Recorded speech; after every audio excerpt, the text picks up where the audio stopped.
Middle Cup. Baby apes.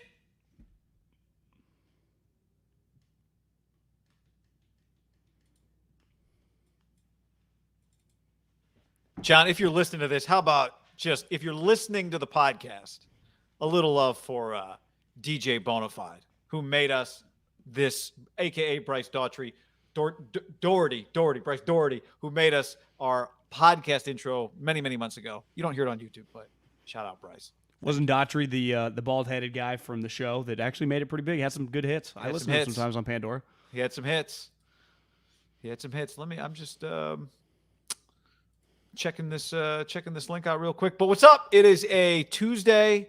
We are live on YouTube, or you are listening to this podcast. Either way, check out the link in the description and go to the other thing. If you're watching the YouTube, check out the pod. If you're listening to the pod, check out the YouTube channel. Yep. Obviously, the podcast, YouTube channel, go subscribe. Your Facebook page, do that as well. If you're listening on Apple iTunes, leave a review. Leave us 5 stars. If you don't like us, leave us 4 stars. Not 1, 4.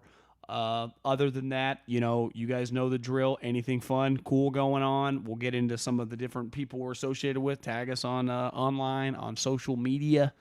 And, I'm glad to have you here. Thanks for listening. And happy midweek, late September in 2021. Glad we're still alive. Like John said, on that iTunes, leave us a question. Tell us your favorite bar. That's how you get into the mailbag. If you're watching the video, if you're watching the YouTube, here's the thing. You might watch all of our stuff, but you might not actually be subscribed, even if you think you might be subscribed because our videos get suggested to you because you watch a lot of our videos. So hit that subscribe button, hit that like button. Smash. And do the same thing if you're listening to the podcast, and we hear from you guys all the time. We're big on organic growth. Tell your friends. Not organic veggies; those are more expensive. But organic growth, yeah. Not veggies in general. I can't tell you the last time I had one, besides when it was on like a cheeseburger or in an enchilada or something. But tell your friends about the podcast. Have them listen. Share it with your friends on. I know we're all on a ton of group text messages. Some of them we mute because they get a little it never stops. Like, guys, I need to go to sleep. Guys, I need to do some work.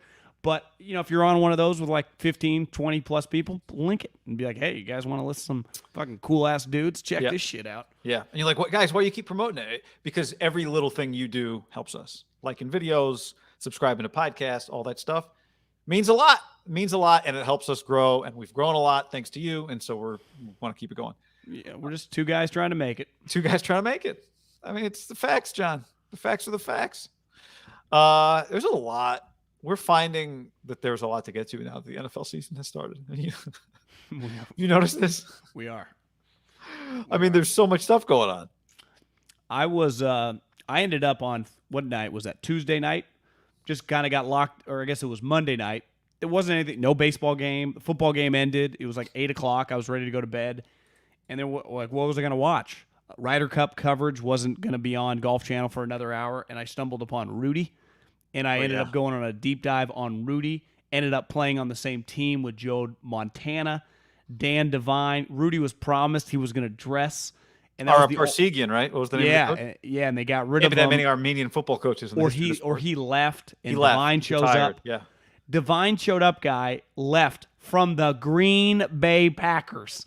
I'd say football was a little different in the 70s. He tried to get the job way before. I went to this Wikipedia deep dive. Back then, like, Notre Dame was probably infinitely bigger than NFL jobs. So I think some people that are older still kind of hold on to that kind of mindset. But he left the Green Bay Packers immediately, and he ended up getting run out of town like 5 years later. They won a national championship with a guy, like I said, Joe Montana, Rudy on the squad. Joe poo-pooed and shot down and diminished Rudy. The movie was kind of all fake. Someone linked me in. There was a montage on, I think my TV's just turned on out of nowhere. Yeah, did you just tell Alexa to turn on your TV? I mean, sorry, on the internet you're supposed to say, not actually say it. That was crazy. Is someone breaking into my house right now? Just to watch your TV? Oh, do you know what happened? I know what it is. Was it paused? No, my iPad was dead, and I charged it, and I think maybe just came alive. It's coming. It's not my TV. It's coming from my iPad. Do you want to go turn it off? Yeah, it's really loud. Yeah, you go handle that. I'll mention that I was just started listening to Kirk Herbstreit's book. This will be information that I will not repeat when John comes back, and so he won't know that this is what I'm doing. But I'm listening to Herb Street's book, and he said that his dad, Herb Street's dad, coached for Woody Hayes, the legendary Ohio State coach, and that Woody's, like, we're talking like the late 50s, early 60s, Woody was making $12,000. $12,000. Unbelievable. Anyway, so I just said I would say something that I wouldn't repeat when you came back. You can wonder what I was talking about, $12,000. Before we get any further, John, let's tell the people it is a Tuesday. That makes it a Tito's Tuesday. Oh, we didn't even plan that. Tito's, that's the sponsor of the podcast. The number one vodka in America is Tito's handmade vodka. I got a little lightheaded on that. I'm not going to lie. When I screamed the other day after Max Homa won, it ruined my voice, I feel, for the next couple days. But yeah, Tito's, number one vodka in America. We can't recommend it enough. Any person this weekend, during football weekends, during the week, 7 days a week, every day is a Tito's day. If you are buying a bottle of Tito's, if you're at a bar and having a Tito's cocktail with Tito's, if you're with your friends in the backyard having some cocktail, wherever you may be, worldwide, I need you to take a picture and send it to us, Twitter, Instagram, DM us, do whatever you need to do. We love it. I can't get enough of the Tito's picks. People playing golf at like 8 a.m. with, a double. It's awesome. It always inspires me because if we're working, I like, if I'm maybe in a bad mood and I see other people having a good time, it puts me in a good mood. It's happened several times, Guy. Those guys that sent us the photo of them with their handle of Tito's and the golf carts replied that they hadn't played golf in like 20 years and they shot like a 107 and 109 and walked out feeling like champions. So I know. Congrats to you guys. Yeah, I mean, look, Tito's. There are so many great. There's so many great options with Tito's. We love a good taco Tito's night, a Tito Rita, a Tito's Sangria, the Tito's Gooseberry Ranch Water, the Tito's Sweetgrass Ricky, which is soda water, pineapple juice, some pieces of pineapple, some lime juice, some simple syrup, 2 tarragon leaves. You can just run out to your tarragon bush in the backyard, John, and get a couple of tarragon leaves, plus another tarragon sprig. You want a little, and then some garnish. But you know what we like recommending on this show here? It's one thing, and it's very simple, and it's called the John Daly. Did you see, I posted this last night, the TBS used to have the PGA Championship. Jason Day won it in 2011 at Whistling Straits, where the Ryder Cup is this weekend. And John Daly was in the field. I think he gets a lifetime exemption because he won the PGA Championship. There's a hole that parallels Lake Michigan. He hit 3 balls, John Daly, into the water on a par 3, takes his club, throws it into Lake Michigan. Like an hour later, a boat comes up, a little kid. He jumps in the water and grabs his club and then holds it up, and everyone cheers. It's pretty funny. But John Daly, this is like a decade ago. Yeah. Living legend. It's very easy. You can go. I went to Safeway last time, Guy, and I got John Daly, like already pre-made, like the Arnold Palmer John Daly. Right. And if you're someone like me. It's just an Arnold Palmer. Yeah, it's just the Arnold Palmer. But if you're someone like me and you're, calories, they have 0 sugar ones too. So you can get just the normal Arnold Palmer, or you can just get Arnold Palmer in the big jug, which I have in my fridge right now, 0 sugar. I would recommend always the lower sugar. Like they make the little Starbucks double shots that you and I like. I always get the light cream. Like generally, unless you grew up, probably somebody who grew up in the South drinking sweet tea could probably tell us. Unless you grew up drinking sweet tea, you don't need the sweetest version of the tea. The problem with the Starbucks one, it's very hard because the supply chain, America's all thrown off. Very hard to find. Oh, yeah? Are they like $27 at your local grocery? Well, no. I mean, they don't even exist. I mean, at Safeway I can find them, but a lot of my gas stations that have had them forever, out. And you got to be careful with those. I order them on Amazon because those are the first thing I do in the morning. Boop, 2. Hey, everybody. Tito's. All right? Tito's. 6 times distilled in copper pots, not columns. Look, this is a product built first and foremost on quality, not hype. Distilled and bottled in Austin, Texas. 40% alcohol by volume, namely 80 proof. Crafted to be savored responsibly. Podcast also brought to you by MyBookie.ag, promo code HAM and the number 1. MyBookie.ag, promo code HAM and the number 1. We bounced back last week, John, where they will match your first deposit dollar for dollar up to $1,000 at MyBookie. We had week 1, our lock was the Niners. That was a push. Our dud was the Texans, Jags under. That failed. Big week time. Week two, though, we bounced back. We did. We had a good week. I had a fantastic week. MyBookie.ag You did have a fantastic is week. a place where you can, like what I did, I turned $150 into $5,700. And that was only possible. The stock market, your 150 would have disappeared over like a couple days ago. MyBookie.ag allowed me the opportunity to place a parlay, a money line parlay, and to throw Cal Bear, Max Homa, $50 to win $3,000. You can bet right now the Ryder Cup, who, listen, the Euros have much better odds, but that's probably the bet. They win a lot. MyBookie.ag, promo code HAM1. There are, obviously every week, the NFL slate, college football, it's relentless. Baseball playoffs guy, right around the corner. You can always get good odds if if you're like a Brewer fan or just, or you like a team to win the NL or the World Series once the playoff field is kind of set. Sometimes you can get like 10-1 odds on a team in the dance. And as someone, I'm sure a lot of people listening, there were several times that the Giants, definitely in 2010 and for sure in 2014, went to the playoffs.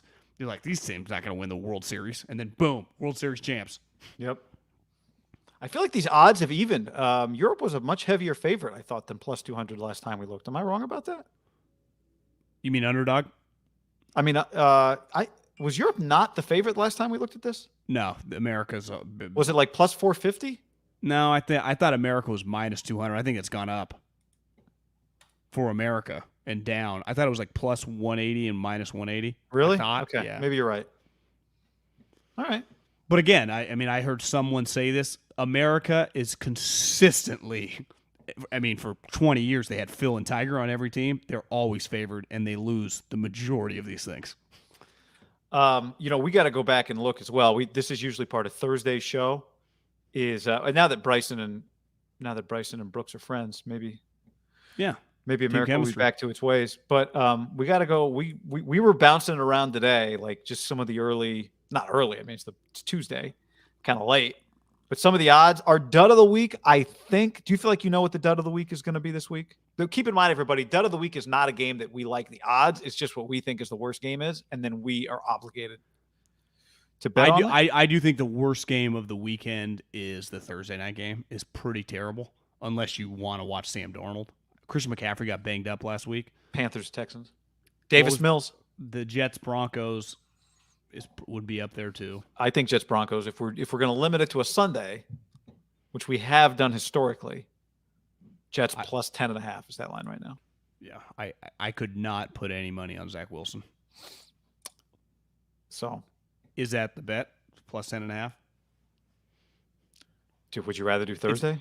No. I'm saying I would take Denver minus 10.5, but that's Denver pretty minus crazy. 10.5. That's pretty nuts. That's pretty nuts. All you need is a couple picks.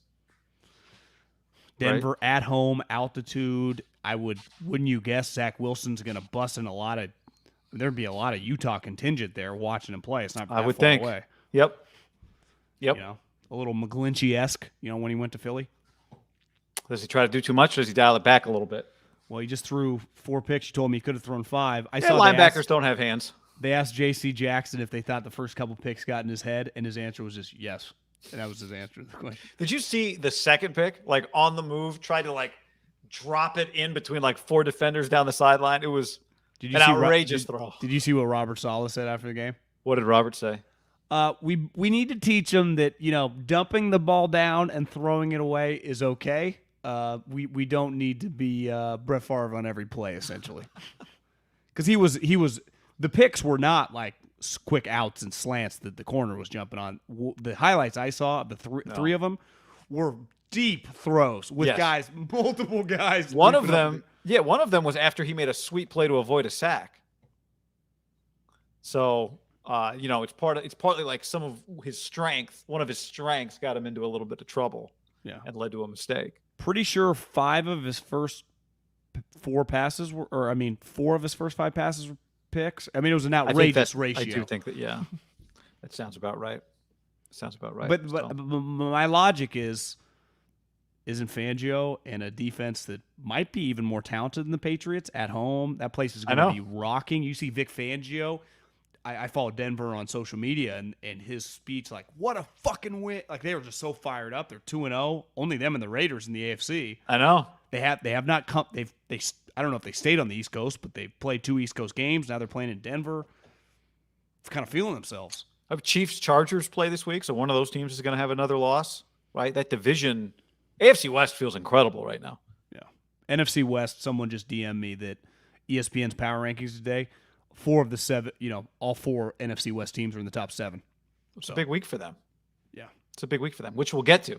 But, John, before we get to that, let's talk about, we saw some of it on Monday night, Packers, 49ers this week, one of the great rivalries in all of football. The last 3 times they've played, they've been bad games. I mean, bad. Last year was a Mullins game, bad game. The year before that was the playoff game, not a close game. The year before that was the Aaron Rodgers fumbles, sacked in front of the end zone on like the first series. Niners immediately scored. No, that was the same. They played him twice in the Super Bowl year, remember? They played Yeah, that was the regular season 19 game. Oh, right? yeah. So the year, different. So the playoff game was the game that Jimmy went 6 for 8 in. NFC Championship. Last time the Niners were in Levi Stadium, fans. And then 19, the other regular season game, I looked it up today, Jimmy 14 of 20 for 253. So Garoppolo in the last 2 meetings, 20 of 28 for over 300 yards against the Packers. Yeah, in a weird way, Jimmy took a lot of shit in that NFC Championship game, right? Yeah. He threw 8 attempts.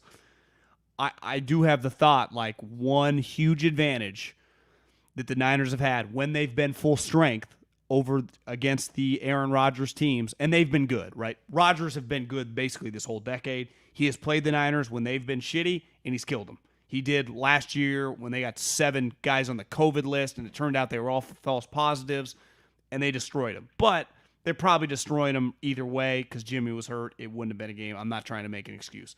But when the Niners have been good and the Packers have been good, it happened with Harbaugh, and then it happened the 1 year with Kyle, the Niners have had true ownership over them.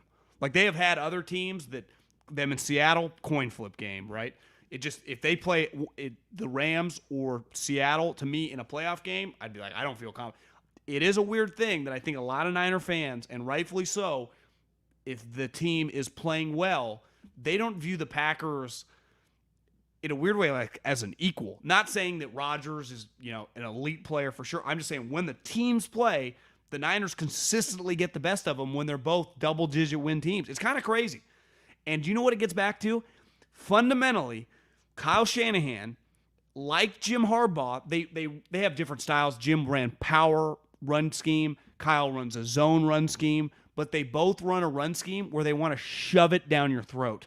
What was the tweet you retweeted a couple weeks ago about Jim and aerial versus ground troops or something? It was a great tweet about like how he wanted to be like General McCarthy, hit you from the ground. Then what was it? It was incredible. But they have the same philosophy where they run it down your throat.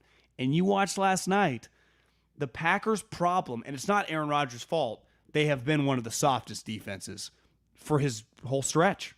Their offense has not been their problem. But when you can just run it down their throat, control the clock, as they did in the NFC Championship game, it almost defeats and neutralizes their greatest strength, which is their quarterback. And then for whatever reason, he hasn't just destroyed them.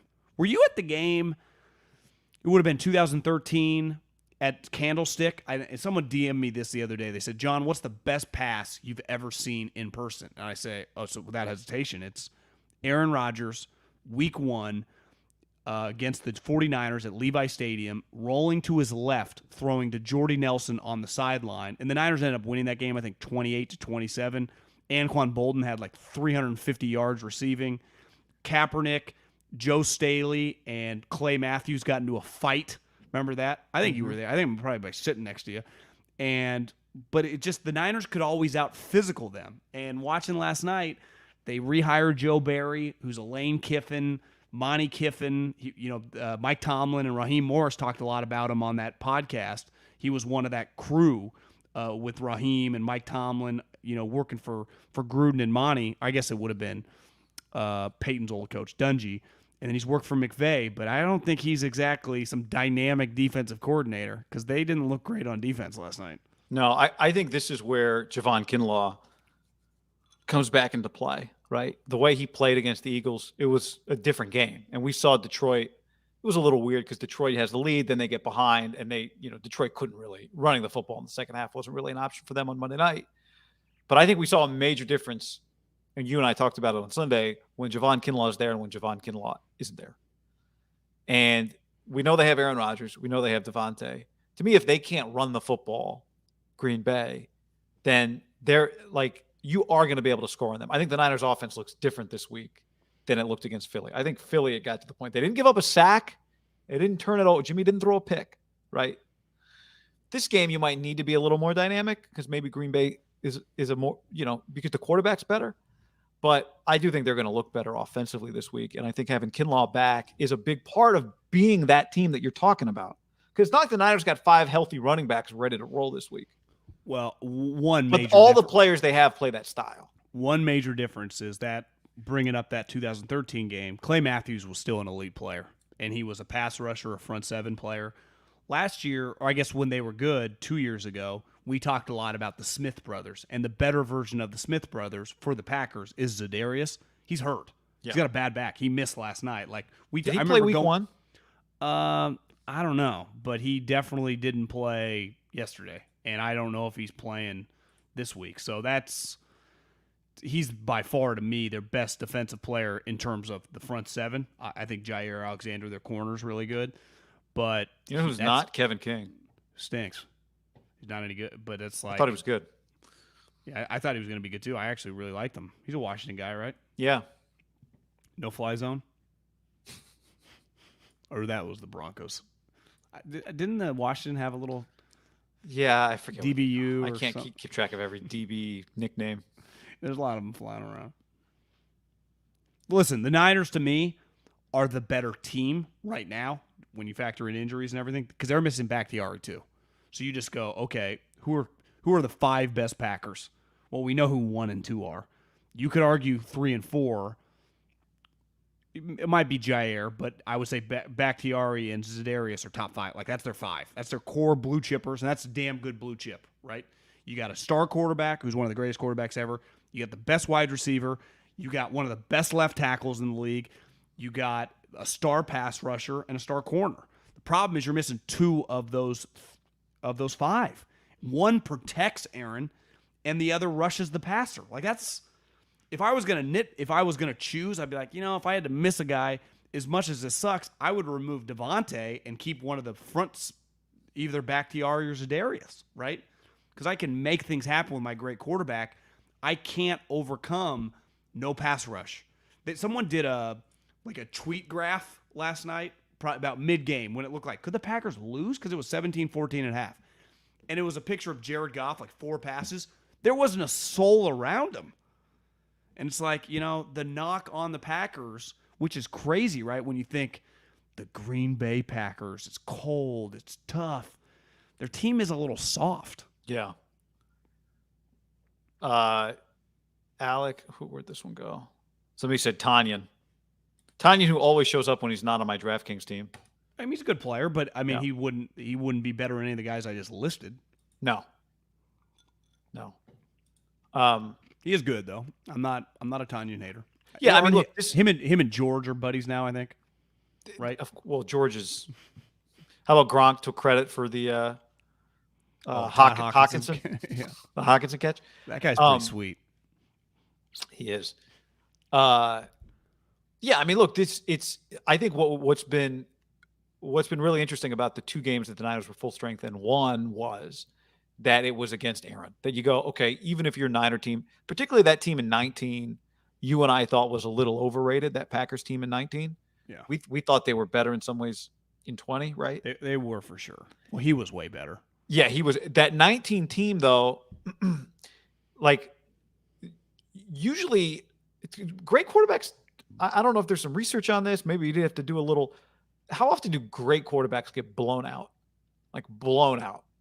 So actually, I saw a stat. It's happened to Aaron a fair amount in his career. Well, and that's what's weird, right? It's like, I mean, remember the Bucks did it to them? The Derek Carr is more, and again, your defense has to make a stop, has more comeback wins in his career than Aaron. Like, Aaron's not a big comeback win guy.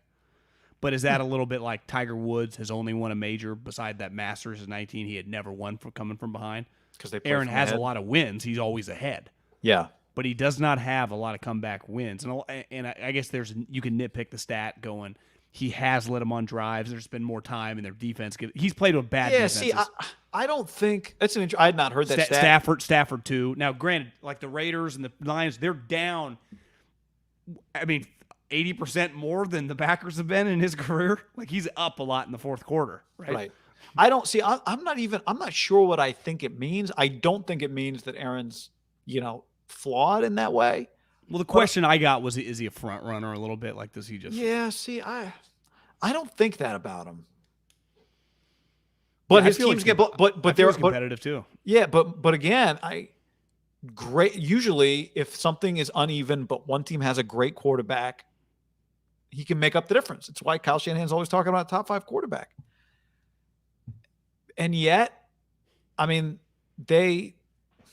remember the Cardinals playoff game against Arians where he threw the one out of his end zone to get him like the 40? Yeah, I do. I was in Arizona for that. I was at an Arizona bar watching that game. It was bananas.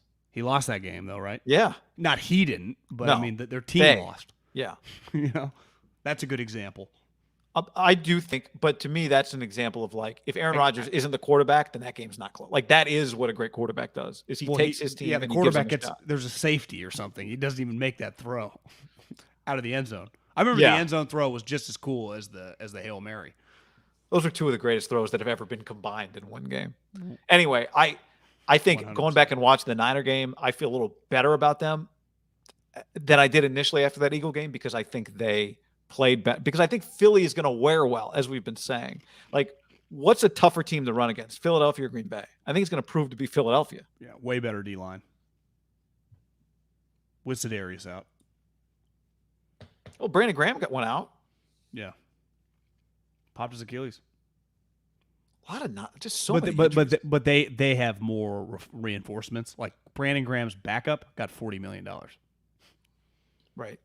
They give out a lot of $40 million contracts. Well, they like doing the Parag Jed move with the Harbaugh core. That entire team was extended like 2 years left on their deals. Like, God, how's Patrick Willis the 4th highest paid linebacker? They had all these guys. Frank Gore's the 7th highest paid running back. Vernon Davis, like, it is the move to keep people cheap. Yeah. And luckily, cheap to an NFL team is rich to the player. $40 million. You got to draft. The key is to hit on 3 or 4 picks after the first round, and then you're in position to kind of offer them some money. And most guys are not, because the majority of players are not going to be Michael Thomas, let's say, who views him like, I'm the best wide receiver in the league. Like, even if I'm a good player, it's like, well, they are offering you 40. You might be able to get 60, but what if in the next 3 months you shatter your foot? Right. I'm like, yeah, I'll just take can I get 42? I had that thought. 41. You're like, I'm in. When I heard the Josh Sweat $40 million contract, I was like, that dude just got $40 million. He just didn't have $40 million, and now he's getting 40. Not all of it right now, but now he's getting $40 million. But if we're, let's say, in his corner, the conversation is, Josh, cap's going to go right up. You are 3 months away. Again, we got to make it past that 3 month mark. This is what Rich Paul would say. Could we get to $67 million? And I go, I have identified 5 teams that are desperate for pass rushers. You're a high character guy. You might be able to get. He's also seen half the league get hurt in the first 2 weeks. Yeah. I'll never blame anyone from signing the check. This is what Clutch told Nerlens Noel. Like, Nerlens, just play it out, man. It's going to be cool. Did you see that story? Nerlens is suing Clutch because Clutch basically told him, don't take like a $90 million contract? He's got a letter from his former agent that the guy wrote him a letter and was like, hey, man, you should take that guy. Like, I don't know what they're telling you, but you should Happy Walters is the guy. You should probably take that contract. I like a guy with a name, first name Happy. I'm going to change my name to the story today on Ben Simmons is you get fined every day you miss when you're under contract in the NBA, like the NFL. Did not know the NBA did that. Well, Rich Paul has supposedly told Ben Simmons that don't worry, it'll all get rescinded because the team, once they trade you, if you never show up, will then waive all those fines. Because they incur the fines. And it's like, so you're saying, yeah, because the question is, can the Sixers fine somebody else's player? You can't. No. But aren't they just withholding it from the current? Yeah, he just won't get paid, but he won't not only not getting paid, he'll be getting fined on top of it. So it could get very ugly. Rich Paul's, he's getting sued and he's trying to double down. LeBron bankrolling that whole. Yeah, I don't know. It's getting a little weird. The honeypot. as Bill Musgrave would call it. The honey hole. Honey Peyton hole. said something last night, the turkey hole. Maybe Did he Brett say said turkey that. hole? He called it the turkey hole. All right, John, something we did a few weeks ago before the season that people seem to really like was you, former NFL scout, texted some other people in the NFL, scouts and executives and otherwise, and asked them some questions about the 49ers roster. And we could do this for a million teams. But what'd you get back? What was the point of asking, and what'd you get back? Well, I just asked, what do you think about the team? And then I got some, generics. They're really good. They think they're they have a lot of good players. And then I specifically asked, who are their best players? And what do you think about them, right? And the first thing I got back, and I think sometimes with offensive linemen, if they played corner or they played wide receiver, definitely if they played quarterback or running back, it'd be clear, right? When you are Barry Sanders, when you're Adrian Peterson, when you're Aaron Rodgers, my mom can see, like, this guy is remarkable, right? In high school, the star players, even if you're the number one left tackle recruit, like the guy that plays running back is just going to get more pub. And I got back, Trent Williams is easily the best left tackle in football. And this goes back to last year, making the move that somehow they lost, arguably the best offensive lineman in the history of the franchise. A franchise with 5 Super Bowls, a franchise that's been to 4 NFC championships in the last decade, and this guy was their starting left tackle on all 4 of those NFC championships and both those Super Bowls. And they no respect for Bob St. Clair, but that's fine. A little before my time. That's why I said I'd say Joe, for the football nerds, would be considered probably the second best offensive lineman, at least his career with the Niners. They dramatically upgraded. And like I said, Joe, who's a friend of the show now, he's a stud. But that's how good Trent is. And I think Joe would be the first to tell you that, right? Like he's in a different level, even on the level of the high-level guys. So they have the best left tackle in football. Like that is something pretty important. But what I was told about people that watch the Eagles game, they said, holy shit, Fred Warner like Trent, there is nothing he can't do. Like what makes Trent unique is he could have played in Jim Harbaugh's offense. He could play in Kyle's offense. He can run block. He can pass block. He can catch linebackers. He can block power rusher. There's nothing he can't do. And I think Fred is that same thing at linebacker. I think it's fair to say that Fred Warner right now is the best middle linebacker in the sport. And remember last year when the Niners, not the Super Bowl year, but the COVID year when they lost everyone, Fred played in that game. And remember the kind of thing that kind of went viral is Aaron went up to him after the game and said, you're the best middle linebacker in football. Yeah. And Aaron is king. I mean, he's not one to just throw that shit around. I think he meant it because I think he's a modern-day linebacker. He's probably more speed than power, but that's really important now in a game that's much more sideline to sideline. I mean, look at the Eagles, right?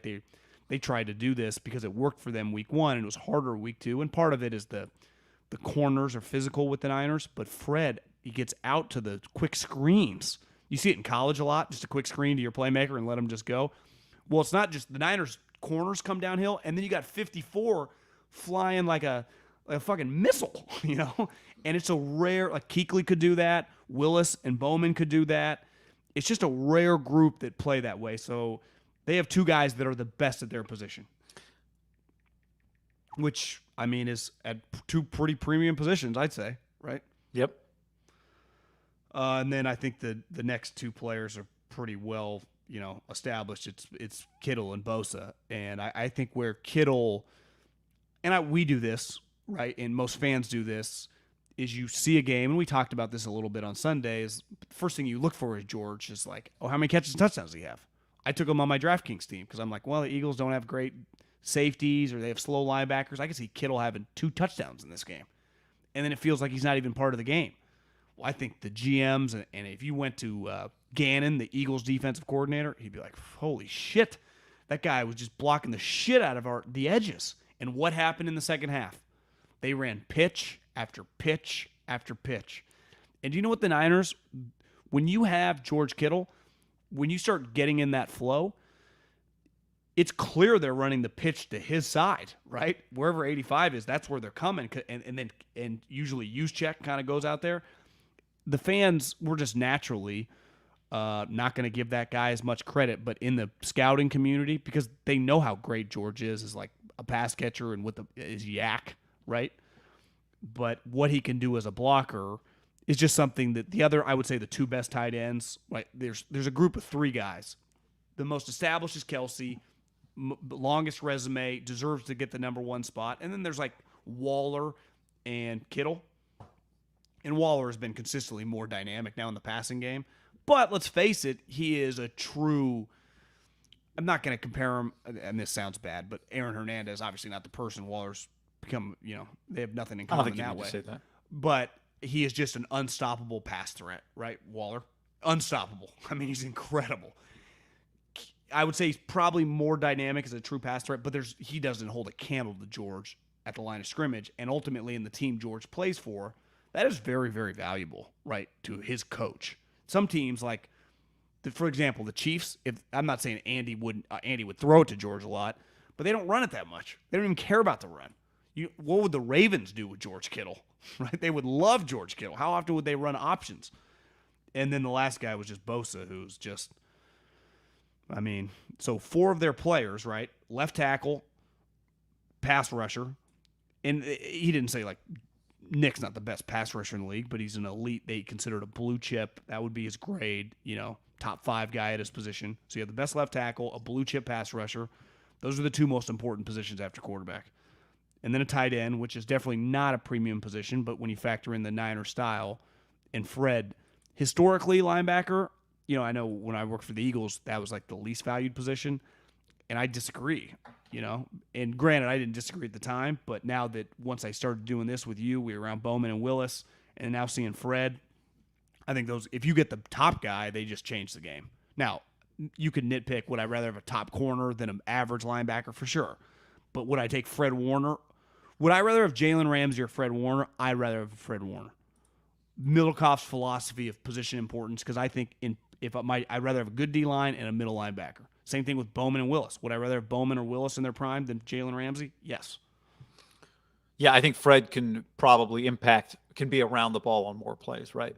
Just and he's given elite, the nature of the position. And like those 2 guys, he's elite in pass coverage, right? He can pick the ball off. He can cover people. That's a game changer. So that's a lot of good stuff. I think one thing, a lot was made this week, a lot of discussion about Kittle, because he only has 8 catches this year. He had 4 for 17 Didn't he have yards. 17 yards? Yeah. 4 for 17 against Philly.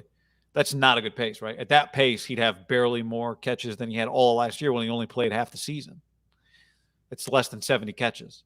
I think a lot of people take him in fantasy, right? And over Waller. Yeah. Or and I also just think if you're a Niner fan, you think he's part of what makes you dynamic. So when you watch a game where your offense doesn't look particularly dynamic, but what I would say is like any game they have where they don't give up a sack, Kittle probably had a really good game, right? So that was just one take on him, because most players can't impact the game if they only have 4 catches, and their job is to make catches. On Trent, feels kind of like Trent Williams might be one of the best players we don't talk that much about in the whole NFL. Maybe it's because he's an offensive lineman. Sometimes happen with offensive linemen, I think. It does, but I feel like we talk about Joe Thomas way more than we talk about Trent Williams. Now, Joe's a first ballot Hall of Famer. But I think Joe Thomas falls under the category of like the Seabass syndrome. When you're the best player by a country mile at your position and on Marcel Reese, a 3-win team, you just become a star. John Kondo. Yeah. Obviously, I'd rather have Joe Thomas than Seabass, but you know what I'm saying. Like Seabass became so famous, he was on the Raiders. Joe Thomas, the Browns sucked. Well, I also think the other element to this is Trent Williams. Trent Williams last year was his first year on the Niners. They weren't that great of a team last year. Yeah. This year, if they're a playoff level team, which we think they are, but in a couple of weeks he's going to play against the Cardinals. How much is he going up against Chandler Jones? Like, have there been that many games where we're just watching the game, a major platform, and it's okay, let's show you, here's 8 highlights from Trent Williams today? I don't think there's been a lot of that. I'm not saying it's anybody's fault, but I know this. I would put Chandler Jones over 69, not 71. And I mean, he may not be over there. I don't know, but yeah, I think that's part of the problem. So George Kittle's going to be over there then. Yeah. Well, did we talk about this on the pod? Because I know we bullshitted about it a little bit before we got on Sunday. Was that I think a big reason for that game on Sunday is that once McGlinchey got smoked by Sweat, and it was like, oh my God, this could happen a lot this game. I think 85 went to go hang out with McGlinchey for a little bit longer than people quite, unless you're a true football nerd or a coach, quite realize. Because I noticed 85 with his hand in the dirt. Not dirt, actually. It's nice grass in Philly. Yeah. At least early in the season. It gets a little brown as the season goes on. It's cold. But it felt like 85 was next to 69. 71 don't need 85 next to him. Unless you're just going, it's fourth and whatever, 44, you go left, 85. Hey, guys, you fucking know what's coming. We know what's coming. Let's see who's better. And the Niners can, and that to me is part of having Trent Williams and George. When you get into a big spot, and you saw it with Lamar, like, hey, guys, the ball, this is going to be Lamar running. Well, and also left, when it comes right, to up the middle. running the ball, McGlinchey doesn't need help on that one. No, he doesn't. You could put George next to him, too. Like, it doesn't really matter. Yeah, McGlinchey's a good run defender. Yeah. Or run offender. Run offender. blocker. Yeah. Jordan says Kittle's basically being paid $15 million to play right tackle. Which is fine, though. I mean, if the Niners, didn't we talk about all off season, and now it's finally here? It's pretty clear whether Jimmy wins the job or Trey gets in. Kyle, wherever the stats end up, he is going to run the shit out of the football. They have 17 running backs. They drafted 2 in the draft, who now one's hurt. About 7 running backs are already hurt. Niners running backs drop like flies. Pretty, you got to be pretty physical. I've been saying this for you. Why do Kyle's running backs all get hurt? Is it because he only wants players that play a certain style? Those guys all play running to brick walls. Why are all these guys always hurt? I said it last year. If I were a rookie free agent, I'd be not a rookie free agent, a free agent. It's like, yeah, I want to play for Kyle because I might have 4 touchdowns on Sunday off the street. But I also might run to a brick wall 14 times. Jerick McKinnon, not totally Kyle's fault, tore his ACL. Raheem Mostert, who Kyle made, but then got injured a lot. Trey Sermon, 1 carry, 1 first down. Coach already Timo on the says shelf. small backs. Those 2 guys, Mostert's not small. Skinnier, but he's taller. Trey Sermon's big. And Hyde's not small. No. Did Hyde ever play with Kyle? No, I'm sorry. I meant 28 Ohio State, Sermon, Hyde. Yeah. And then Ohio State's got another guy who looks like those 2 guys and wears 28. You notice that? Yeah, they just find a lot of 6'1", 225 5-star backs. You know, that's what I'd do too if I was Ohio State. So, I mean, I do think sometimes with the bigger backs, someone sent me a picture. They were at UCLA. Our buddy who listens to this podcast, Vincent Recruity, and he took a picture with Ryan Matthews. And Ryan looks like, I mean, at the game. Ryan was at the game. Ryan was at the game. Yeah, that's cool. On the sideline, and it looks like Ryan. I mean, looks like in his prime. It's like, does this guy gain weight? Is this all just turned to muscle? What the? And then you realize he's a freak. He was a guy that got hurt a lot, and when you run hard at people, the Niners do not have under Kyle, and part of it is the zone running scheme. Juking. If you're a juke guy like Shady McCoy, who's an all-time juker. Right, he was kind of not comparing him to Barry Sanders, but they both had this incredible. Chip hated him because in the zone scheme, we don't want you dancing around. Hit the hole. Well, it's like, well, hit the hole. I got these linebackers about to crush me. That's going to hurt. And if you're running behind a good offense, run blocking offense, line, you're going to get some. You're going to build up speed.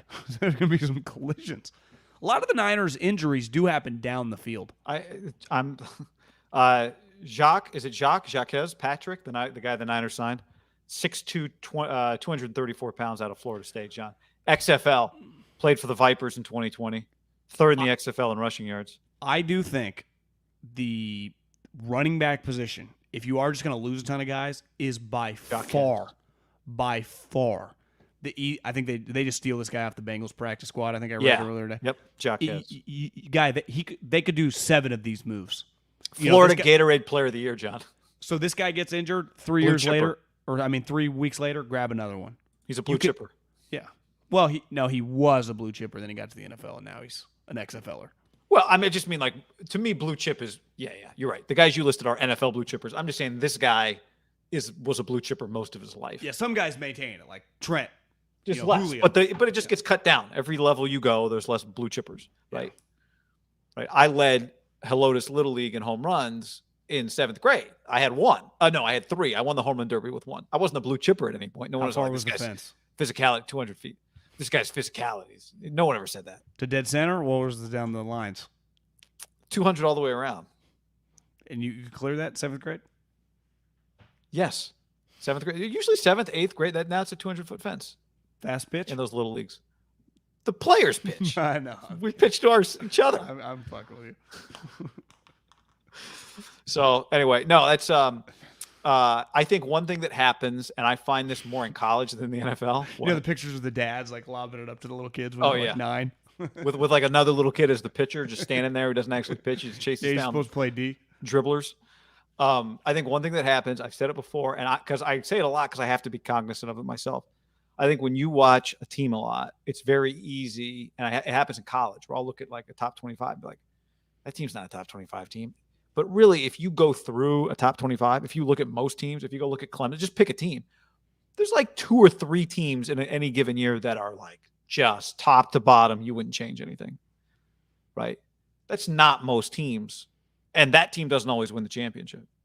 Like, how many teams coming into this year would you say, if you had asked around the league universally, people would go top to bottom, that team's got it all? How many teams coming into the year? I think Tampa might have been the only one. Yeah. Like Kansas City even, and we're seeing it right now. Defensively, they got some things to figure out. They were also 14-1 last year in games when they were like something with some shitty defensive stat. So the point is, like, yeah, their defense wasn't even good last year. Might be a little worse this year though, but it's been 2 weeks. We'll see. Herbert, Honey Badger was, in the COVID list. He came back. They're just, I thought he had a pick. No, I'm saying he was back for the Baltimore game, but he hadn't been practicing. My point is they don't care about defense. I'm just saying. I mean, how many teams beat them with that with that shitty defensive performance? They don't have Lamar. Raiders. What? Did I say something? But I mean, it's hater. Yeah, It might come to bite them. By the way, Middlecoff, so we got asked earlier on the YouTube chat. Oh, I can't go all the way back. God, there's some things I'm telling you with this. I can't go all the way back to 309 when this comment was made, and I can't fave a comment and bring it back later. It's pissing me off. The comment was made, are you guys going to, Alex, I think, asked us, are you guys going to be at the Niner game on Sunday night?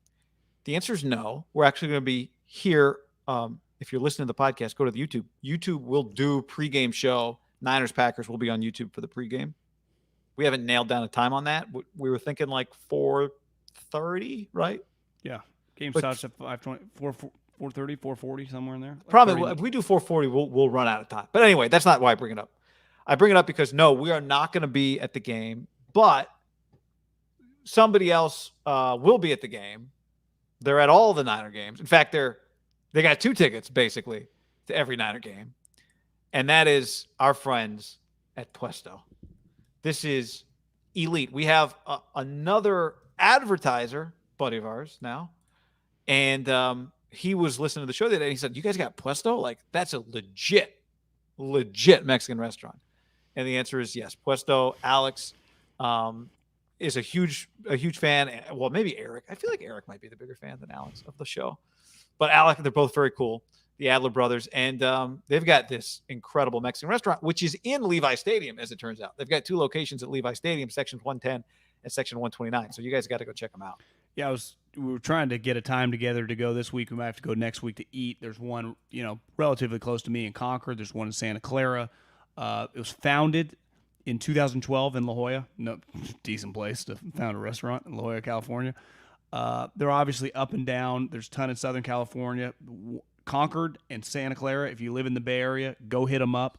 Margaritas are fantastic. Here's the key. They make their own tortillas. Huh? There is nothing better than a freshly made tortilla. And located, if you are at Levi's this weekend, here's what we need you to do. If you get one of their tacos, Section 110 or 129, like with Tito's Cocktails, I want a picture at Levi's of you with the taco at Puesto, or a picture of the stand, 110 or 129. Those are the sections they're in at Levi Stadium. So I know a lot of people listening, or at least some people listening for sure, are going to go to this game. Kind of a big game. I don't know, Packers, Niners. As you used to say, heard of it? Yeah, Sunday Night Football. Al Michaels, who might not be doing this much longer on NBC. I think it's going to be him and Peyton next year on Monday Night Football. You can. Yeah, chicken asada tacos. Guy, they do this crispy melted cheese. That just sounds. Remember the burger joint we ate when the Raiders used to like us? In Napa. It's going to come to me. It'll melted? Come to me. Something like that? No, it'll come to me. And you just basically take the cheese and you put it on, the pan, and then it's incredible. Sounds incredible. Squeeze in. Squeeze in. Yep. Speaking of a listener, that was another listener. I think we were told they're shrimp tacos. They're most desired, if I remember correctly, on the phone call. I love, and I mean love, a good shrimp taco. Yeah. I think you're right. I think that is what was said. But there's a ton of taco options. The bar over 500 tequilas. But let's see. Alex says I'll be at the 50-yard line. I'll send the picture. Yeah, send us those pictures. Tortillas made in-house. She said that. They began brewing their own Mexican lagers at all their locations. And guess what, John? They won an award for one of their Mexican lagers at the Great American Beer Festival, including a silver medal in the International Dark Lager category. But, here we go. The queso. I realized the other day when we were talking about Puesto, I was calling it a quesa. Quesa? Like queso? Quesabirria taco, the chicken asada. We got to get the TH in there. Asada.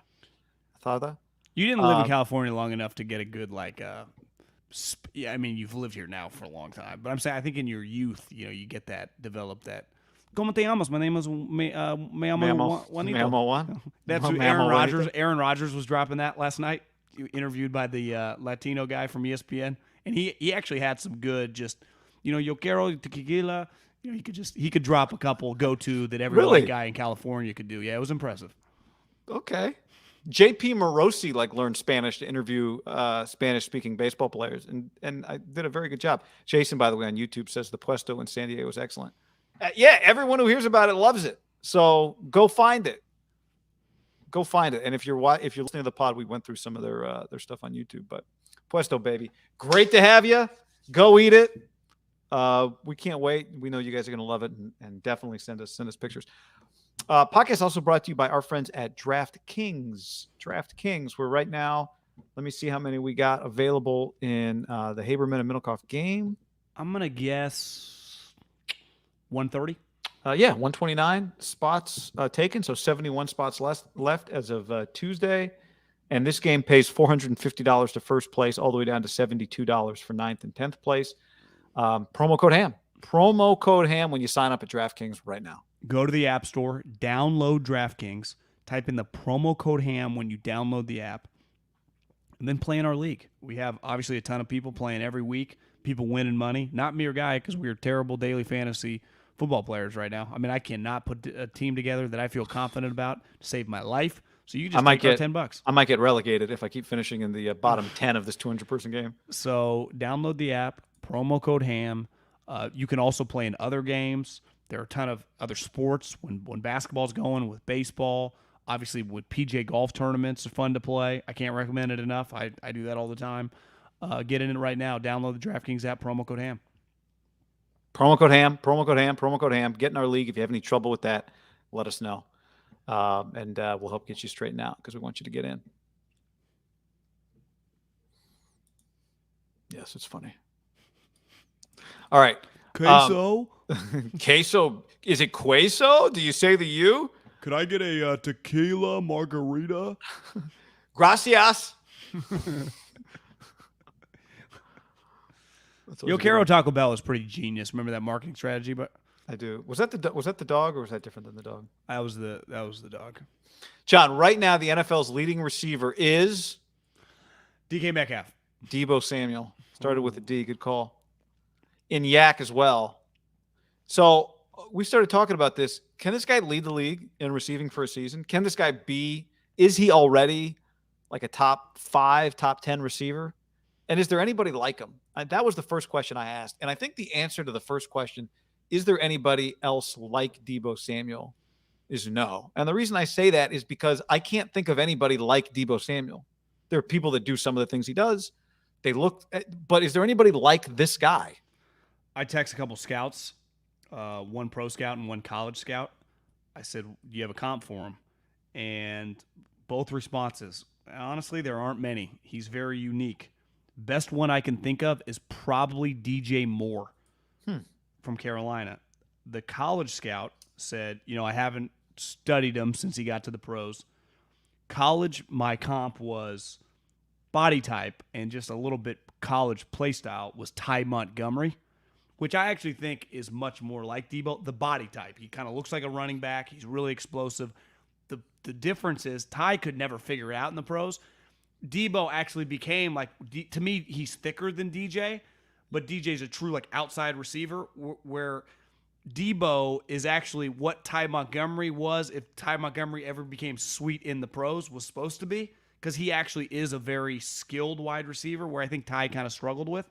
But in the open field, remember Ty in college was just dynamic, fast, could break tackles. It's kind of what Deebo is. He's just when I see DK Metcalf, I go, God, he kind of looks like Terrell Owens. When I see Tyler Lockett, I'm like, God, he's a little Deshaun Jackson-y, or they're just, you can do all these comps pretty easily with wide receivers.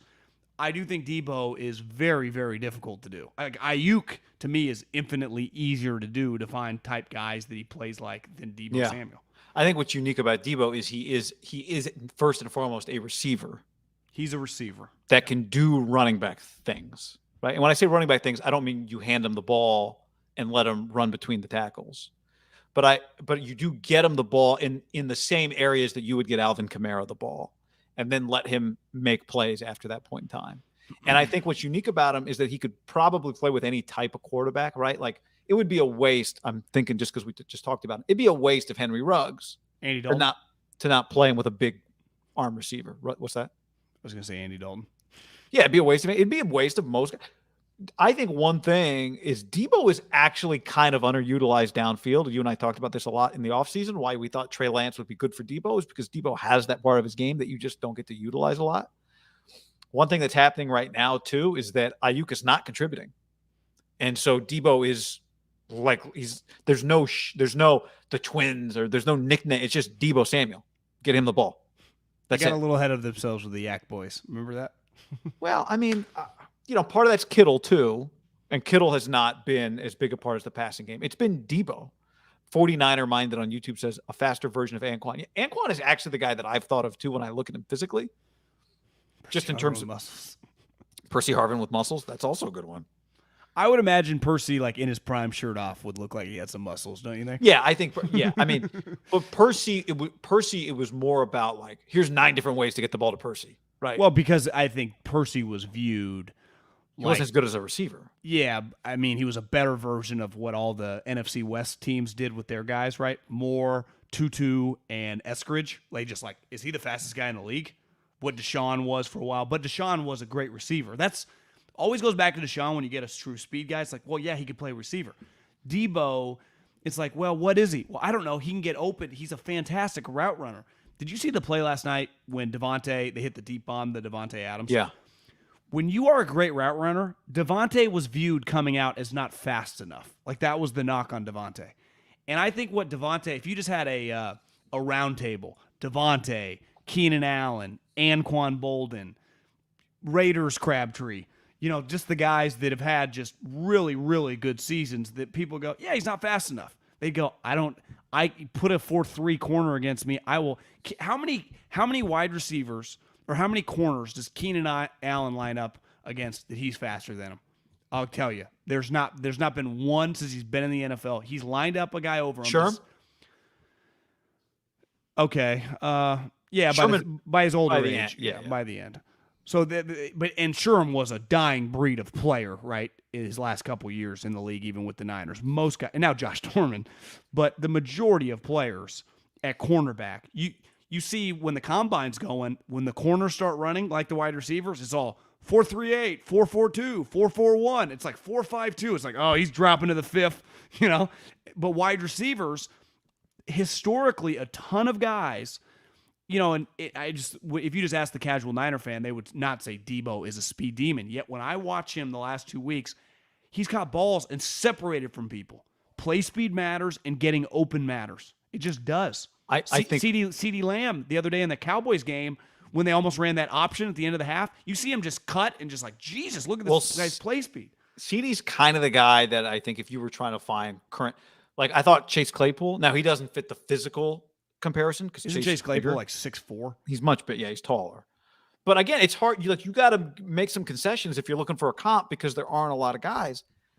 And I think this, part of it is Kyle, right? Where if you can get Deebo, if part of the reason I think he looks fast, he's not always running with somebody who just is running stride for stride with him. That's the beauty of being on offense.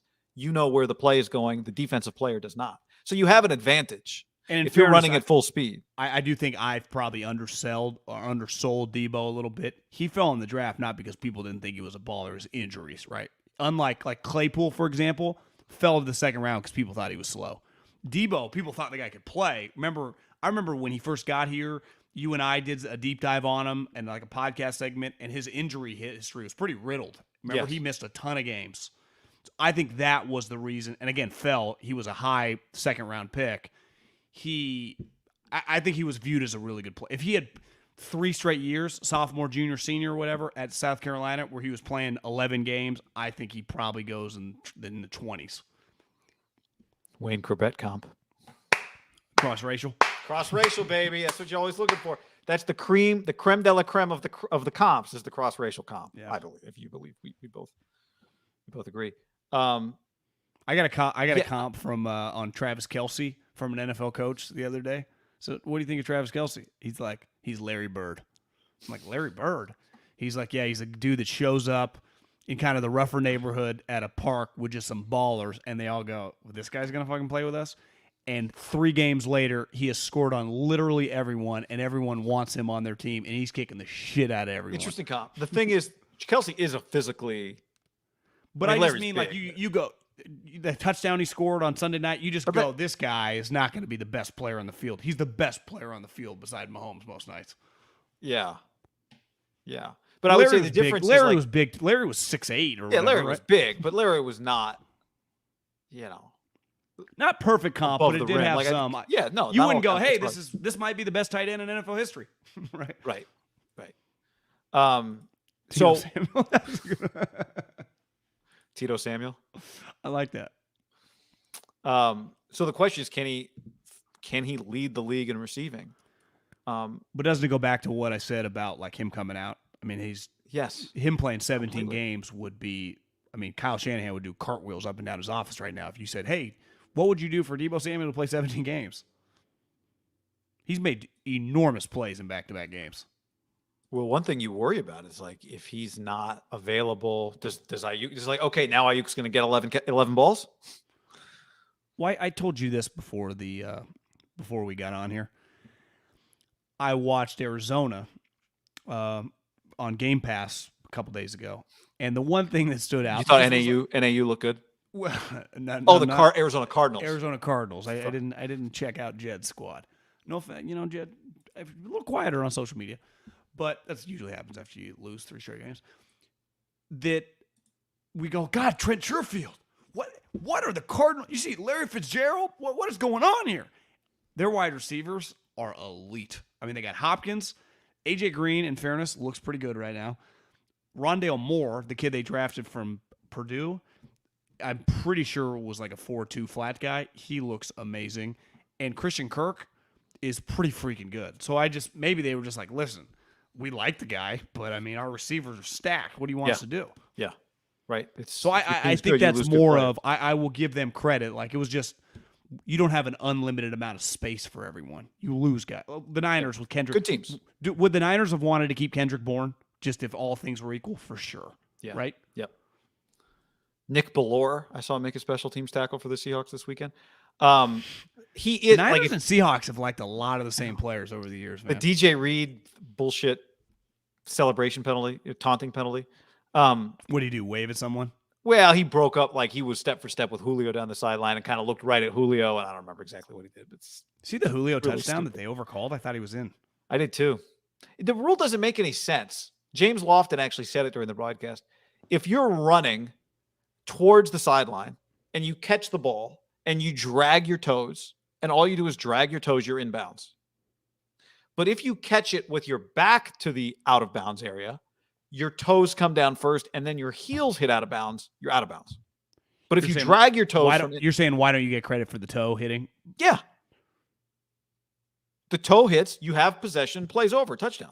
Is that clearly it's the rule? Yeah, I'm just saying if you drag your toe from inbounds to out of bounds, that's a touchdown. If you touchdown with your toe and then your heel hits out of bounds, not a touchdown. That is an incredible point by James Lofton, is it not? Okay. That's just no one thinks about that. That is very thoughtful. Obviously, he's a Hall of Fame wide receiver, so he thinks like that's genius. Right. He hates to see a receiver lose. Anyway, so if he continues this pace, 7.5 catches, he's not leading the league in receptions right now. He's leading in yards, but if he stays on this pace of like 7.5, that's 127 catches. That's what Stephon Diggs led the league with last year. Was 127 catches. That'd be a lot. But when you look at the guys that lead the league in catches, it's not the fastest guys by and large. No, it's usually Devontae, like Keenan Allen, Hopkins, and Waller. Waller and Kelsey, those guys are freaks, so they're matchups. Allen Robinson, okay. Keenan. Juju was 9th. Was going to be guys getting open a lot within 15 yards. Like a lot of, it's going to sound bad because Devontae and Keenan aren't this, but they do play a role, possession receivers, right? When I say possession receivers, I just mean when I think Keenan Allen, DeAndre Hopkins, and Devontae, I think I put them in the similar category, right? Not the fastest guys, incredible contested catches, can run slants over the middles, can go high point balls, like, on the sidelines. They just all kind of play the same way. And I would say Deebo has more parallels to them than he does like the speed guys. Yeah. And I still think it's somewhat untapped. XOR_1111 says on YouTube, let's pray for his hamstring. Keenan Allen is. Yes, I would take Devontae over him, but he's fucking good. I bet Herbert's like, God, this is pretty sweet to get. And Mike Williams is pretty good too. I know. Pretty That team is good. This week they play the Chiefs. That'll be Brandon Staley against the Chiefs. He was pretty big one, John. Did you notice he was getting pretty angry? I liked it a lot. Like I thought he looked really comfortable as the head coach. Yeah, I did too. I thought he looked really comfortable, and they're just as opposed to David Culley, who did you see that play? I saw it. The long explanation. I'm like, I just don't have the brain cells. Basically, there's a penalty, and they have two options to either get the ball like 3rd and 12 or 4th and 2. And they opted for the 4th and 2 and then punted. So they could have had it. I knew that. Down. I knew that part. And then he gave the explanation. Did he admit to screwing up? I think he did, yes. But he kind of said that basically our offense was so terrible I didn't watch him play anymore. I think that's what he said after the game. Oh, I didn't catch that part. Promo code hamstrings. But yeah, I think Staley looks in control. I'm not going to judge a guy just from yelling and screaming, but I just thought he looked. Do you know what I thought when I just saw the explanation? Not the explanation because I didn't read it, but once I figured out what he did, isn't that kind of a tanking move? And isn't ultimately they trying to lose? Yeah, if that's what he's trying to do, then okay. But little Tom Suley, right? Yeah. Big week for the NFC West, John. Big week already. A swing week. Because they actually, if you look ahead in the schedule as we have, the NFC West has 2 humongous weeks coming up in week 3 and week 4. They play each other. The next 2 weeks after this week, we're in week 3 of the NFL season. I think I said week 3. We're in week 3 of the NFL season now, right? Yeah. Week 4 and week 5 are huge weeks in the NFC West. In week 4, next week, Niners host the Seahawks, Rams host the Cardinals. The next week after that, week 5, Niners visit the Cardinals, and the Seattle Seahawks host the LA Rams. I didn't know that second part. I mean, I knew the Niners game. I didn't know the Rams Seattle. Ooh, that's a weekend guy. But this is a weekend too. Yeah, it is. Well, to me, why this weekend's big is because Arizona is playing Jacksonville, who is terrible. But the game is there, and if you look at Arizona last year, they just had, and you kind of had against Minnesota, but I think it's fair to say Minnesota, for a team that's, if you just add up, I think they went 7-9 last year. Now they're 0-2. So they are 7-11 in their last however many games, right? 18 games. They're clearly probably a little bit better than that record. Their defense has just given up these enormous plays. They're probably more like a 9-7, 10-6 team who have just maybe led the league in explosive plays, and that's bit them in the ass, and they have missed more fucking field goals than anyone I've ever seen. So I get the Cardinals, that was just a big-time game. They made more plays that happened. Jacksonville's a completely different level. But last year, the Cardinals went into games like this and just kind of went like, whatever, and all of a sudden you look up and it'll be a tie game in the third quarter. They are the most likely team of the group to do that. Where the Niners and the Packers, there's no, like, that's a game for both sides, right? There's no, like, we got to get up for this game. Those two teams are locked in. I'd even say it's a bigger game. Definitely nationally, it's going to feel bigger. Rams are hosting Tampa. Yep. You see Tom's post. He had the California shirt on. He's like going back to That's if you had to do the top 5 games in the NFL, you could argue that was probably preseason one circled, right? Yeah, and then the Rams actually, it was tight, but so they're 2-0. Yeah, so they're both 2-0. Well, I guess Seattle. And the other thing is you only get one bye this year. I mean, you got that last year too, right? Yeah, but back to Seattle, Minnesota. I mean, I haven't brought up Seattle playing Minnesota, but the Minnesota, like I said, they are not your typical team that's just not as good as I guess let me reverse that. They're better than their record has shown. They're a scary team. Yeah. And Seattle's going there. Minnesota, forget who they played week 1, but obviously they just played Atlanta. I don't even know if they played a home game yet. That place, we know, Skull, that place rocks. Skull. What Duval wants to be, Skull. I mean, that's a sneaky harder game. They lost to the Bengals week 1. Yeah, I was hoping when I looked at some game lines. So this is their home opener. I was hoping they would be like a 4.5-point underdog because I thought Minnesota might be value this week, but they're only a 2-point underdog as of this recording. I would have loved Minnesota this week if Seattle was 2-0. Yeah, I know. I'm with you. Because you're right. Then that number would have been 4.5 or something, and it would have been the right. And if you would have watched Minnesota, you go, whoa. They can really. I mean, Jefferson, as Aqib Talib says, third and Thielen. Dalvin Cook is a fantastic player.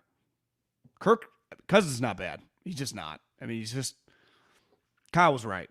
I mean, he's not as good as I think Kyle envisioned him being, but he's pretty good. But what's weird about him is that for all the things we attach to like that Kyle type, quote unquote, Kyle would hate that, is he actually hits, like you said, big plays, like big throws. I think they throw bombs. There was a quote in Albert Breer's MMQB this week from Cliff Kingsbury, and I think it'd be easy to take it out of context, so I don't want to take it out of context, but I'll read it to you with some context. What he was saying was there used to be some veterans that were here for a long time, and now they're not. And so that is, basically left a leadership void. And he said this about Kyler. It's time to take over and do everything you can to help lead this organization where you want to take it. I've seen a different work ethic, a different leadership style, a different approach on a daily basis. So we just got to keep that going. And I read that because what I think is Cliff, what I wonder is Cliff saying we had leaders before, now they're gone, Kyler stepping into that role with his natural leadership qualities? Or, yeah, Kyler wasn't a great leader previously, and we're still working on that with him, and we got to keep it going. If I was defending Kyler on this one, but again, I don't want to take that out of context. It's hard to know because I read it. I think it's clear what you're saying is right. He is a younger player. It is hard for younger players to just be team leaders. Now, I would say by his second year, he was so good. If he had leadership qualities, he should have just taken the team by the, they bull by the horns, right, and just been the clear guy. Clearly, Larry Fitzgerald has said some things without saying some things. Maybe he's just not a natural leader. Sometimes some people are just not natural leaders. It's just that simple. Not everyone's rah, come with me. But it's okay to not be that guy. Are you also, as long as you're not a negative effect, right? As long as you're not a quarterback diva. He has. I mean, they are just the last 2 years right now. They were 8-8. They're now 10-8. Like he hasn't been a losing player. No, and when you watch them, I don't think, they got a problem here. I don't think that. But you do hear enough of these things that I just wonder what is Cliff saying something else? Irony is I am shorting the Arizona Cardinals. They are not going to make the playoffs. I think they will crumble in the second half. And when I say crumble, it might be a 9-8, 10-7 year, but I do not envision them making the playoffs. But you could argue this week, I mean, if one of these teams, because it's basically a round robin, goes 2-0 in week 4 and week 5, they're going to be in pretty good shape, right? Well, especially, yes. What if it's Arizona and they've won at the Rams? Well, then my take on them, they got a pretty good lead. I mean, if they beat the Niners go Packers, Seattle. Seattle, Arizona, right? Right. Seattle at home at Arizona. The Rams. What game would go- you say? What if you are going to win 2 of 3? These next 3 games, 2 of 3. Which ones would you choose? For the Niners? Yeah.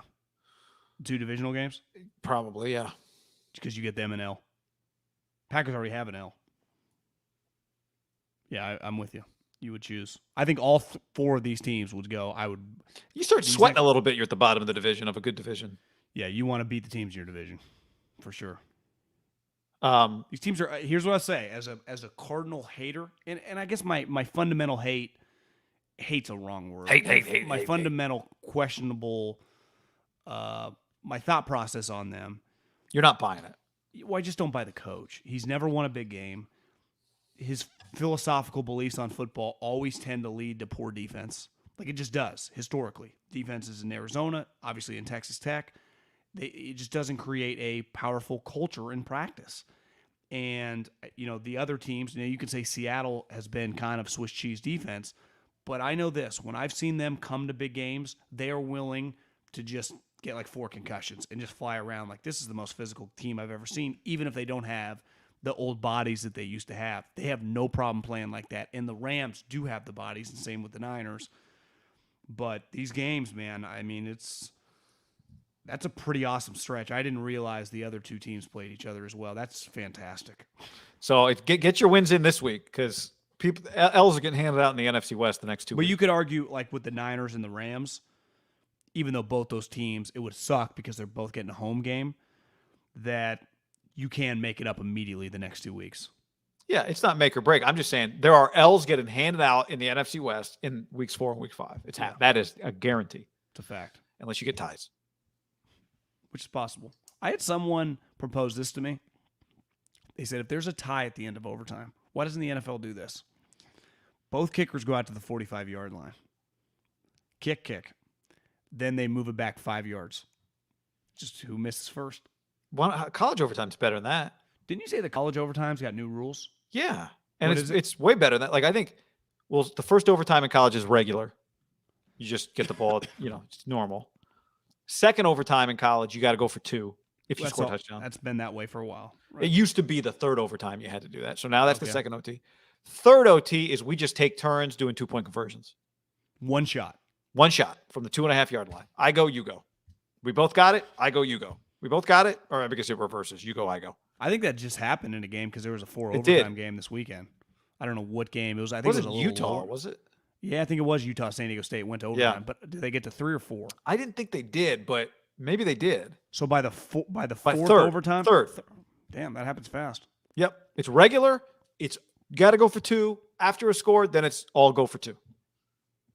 Don't you like that more than field goal kicking I'm on board with, but don't you like that more than field goal kicking? That 105 kickoff, week 4, Arizona at Los Angeles, Seattle at San Francisco. That's good. Seattle. So they're both one. We don't get, obviously, you're not going to, no market's going to get both of those. No, it sucks. Same thing then the next week. Yep. There you go. It's big. It is big. Oh, who Ari Wasserman of excuse me. Thursday, Rams Seattle is a Thursday night game. Oh, that's pretty good.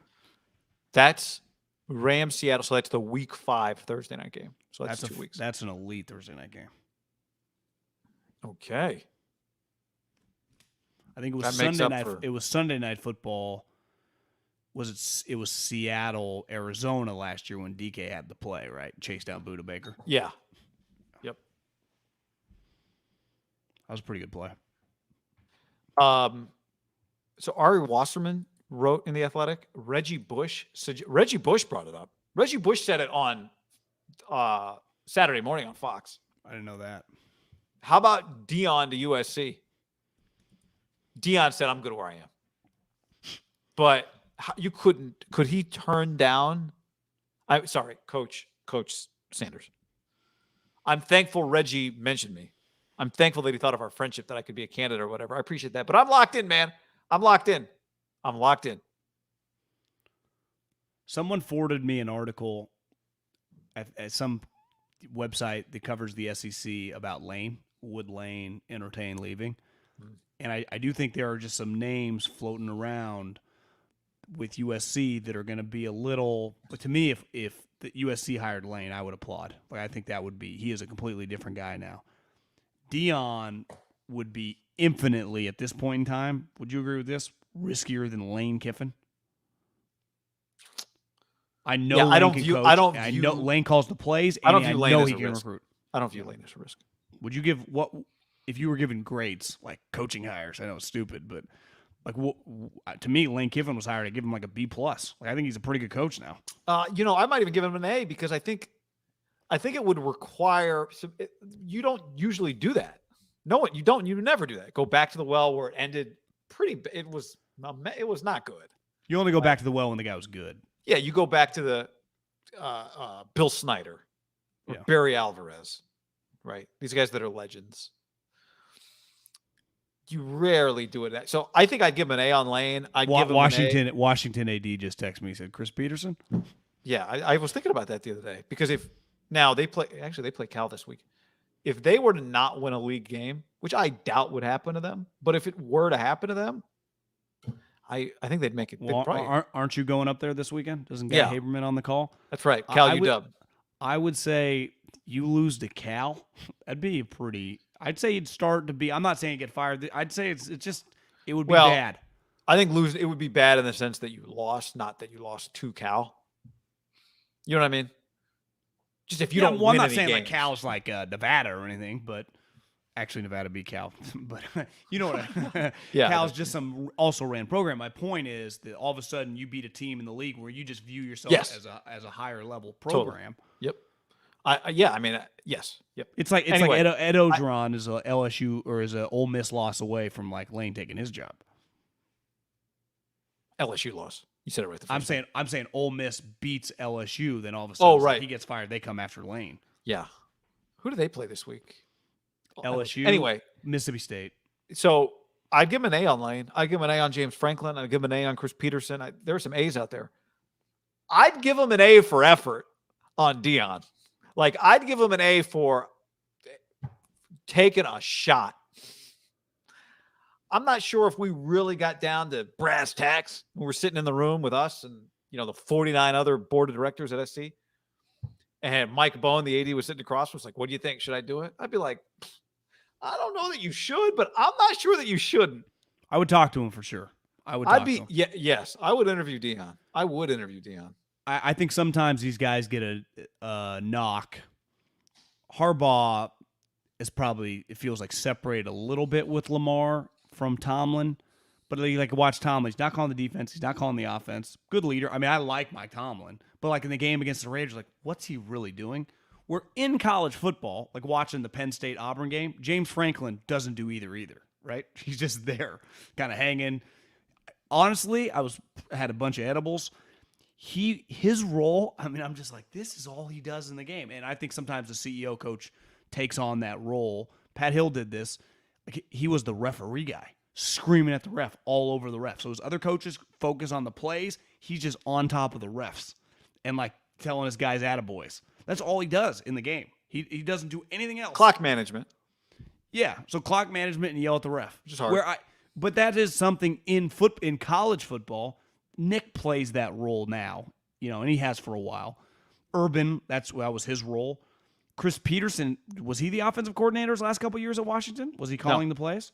So do you think that the CEO head coach, it's much more popular in college football, right, than it is in the pro? Like, it's not as, I guess, looked down upon as college football because you're a great recruiter, right? Like James Franklin or Urban was. And organize, having like all of these, like you don't. Mario, I mean, he's not calling anything. He's not. But he never has. He's an offensive line coach, right? But Andy Reid, Pat Hill, ever heard of him? Same thing? I think well, that's why Andy calls plays. I know. I want to talk to Joe Staley about whether he'd become an offensive coordinator if he ever coached for Kyle, but because then he could become a head coach. But I think in college it's more important because think of all the school.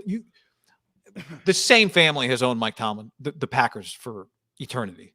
Like they don't need any tips on how to run the building. But in college, your AD might know nothing about football.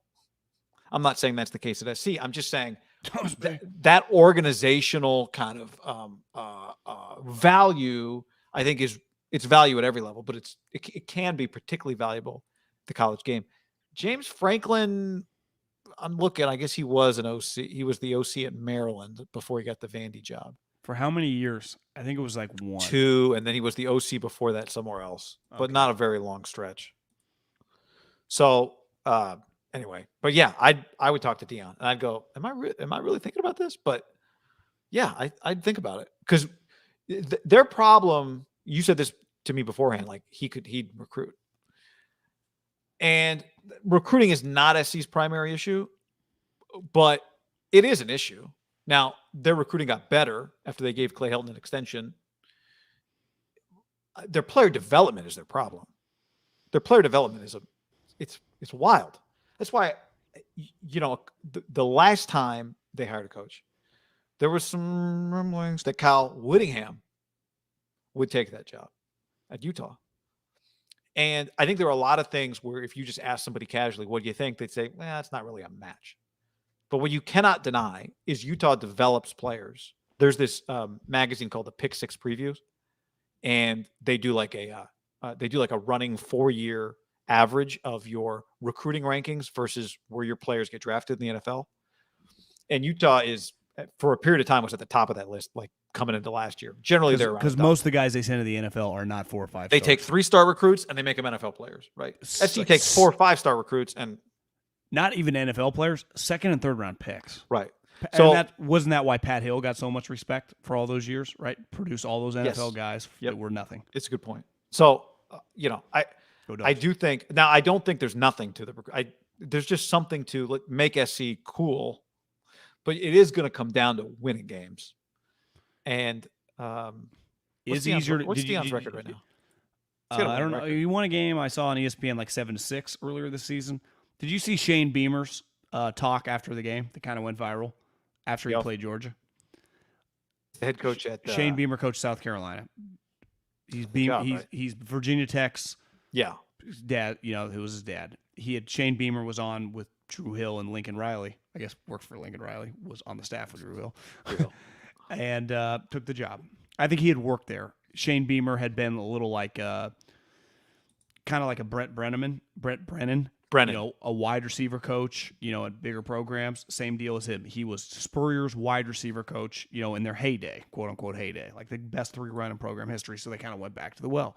He gets his ass kicked by Georgia. And one of the questions was like, why couldn't you run the ball today? And he starts grabbing his head and he starts laughing. He goes, guys, that's the best defense I've ever seen. He said, every single human over there is a 5-star, enormous, complete ass kicker. He's like, I don't even know. I'm at a loss just seeing those guys in warm-ups than trying to play them. He's like, I think that's the best defense in the country by a mile, which everyone agrees. But his point was, at the end of the day, they have so much more talent than we do. There is nothing. I could have come up with Walsh, Parcells, Spurrier, and Lombardi could have given me plays. It would not have mattered today. And I do think college football, much more than the NFL, like obviously you would want Trent Williams and the George Kittles and Jalen Ramseys and Jamal Adams on your team. But it is proven over and over that you can get to the NFL playoffs. A little harder to win the Super Bowl, but even win playoff games and not have the most talent.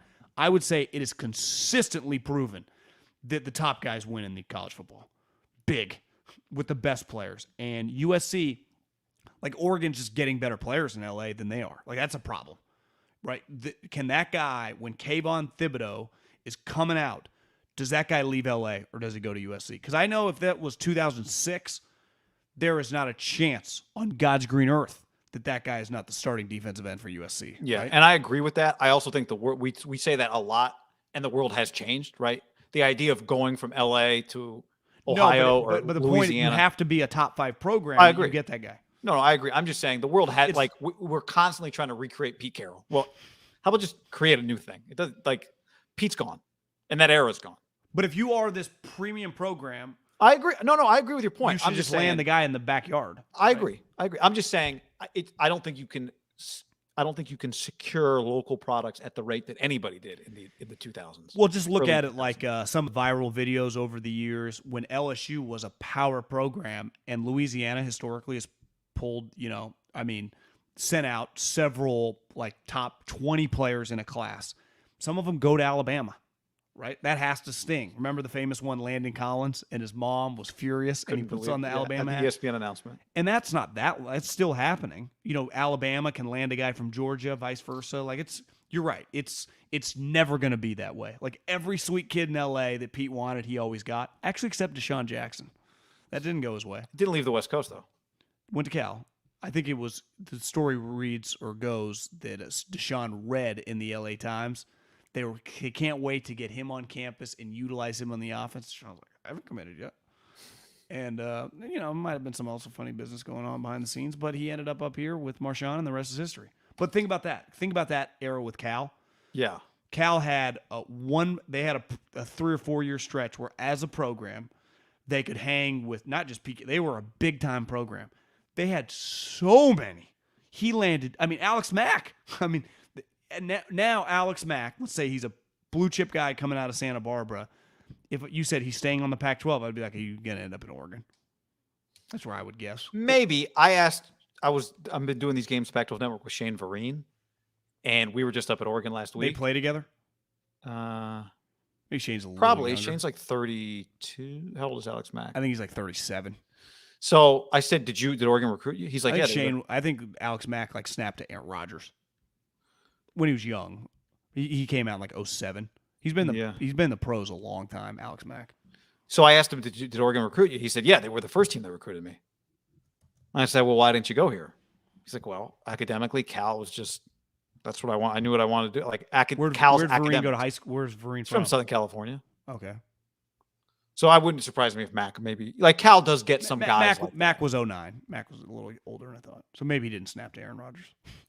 Jack Del Rio, USC coach, Frank says. You're talking about a 500 NFL coach. I think organizationally, remember how much he changed the Raiders? Like, guys, we need a weight room. Now, sauna. A sauna. Was the weight room a parking lot? No. What was the deal? I just think it was a disaster. Yeah. So they didn't have fields. Here's what I know about Jack Del Rio. He's going to actively try to get this job. Yeah. He's going to actively try to get this job. The thing I would be worried, because I'm with you, I think he would be fine. I think he could recruit. I think he would be solid if they gave him money to hire good coaches. I think he'd be good with guys. I think he's good with players, right? Just he's got this former player, but also this tough guy, kind of old school. Little less, I think, button down Rivera, but in that mold, I think that's why they're buddies.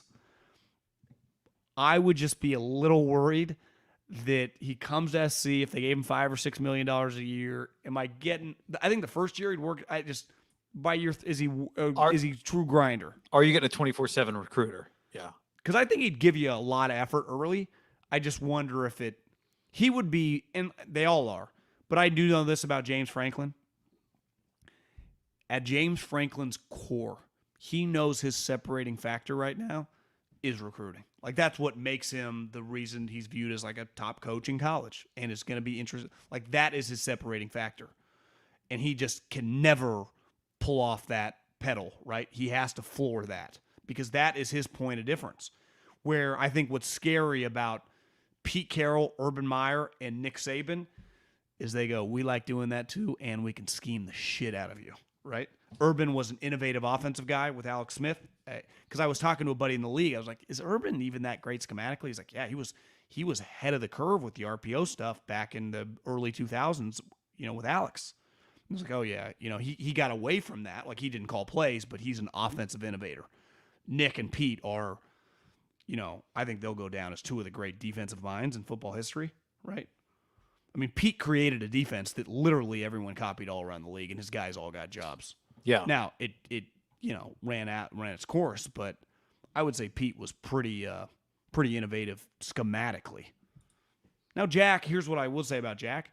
He has now been a defensive coordinator in some pretty good defenses, right? Denver before he got the Raider job, and now I don't think he knows nothing. I think sometimes I'm guilty of this. I talk about him like he is just Tom Sewell or something when it comes to scheme. He calls defenses, and they tend to be pretty good. The question is, Can he get you to the national championship conversation? Can he get you to college football? But that would be my pushback on James Franklin. Hiring James Franklin, I think has a potential to be a letdown because I think he could bring you what he's doing to Penn State now, and he still falls short. He'll never live up to it. No, he brings you what he's doing, but he doesn't bring Ohio State in his division with him. Like, do you think James Franklin gets them to the playoffs in 3 years? I think he's got a shot to get them to the playoff in 3 years. Yeah. Yeah. Those teams are physical. I mean, they're physical because he's recruiting the best players.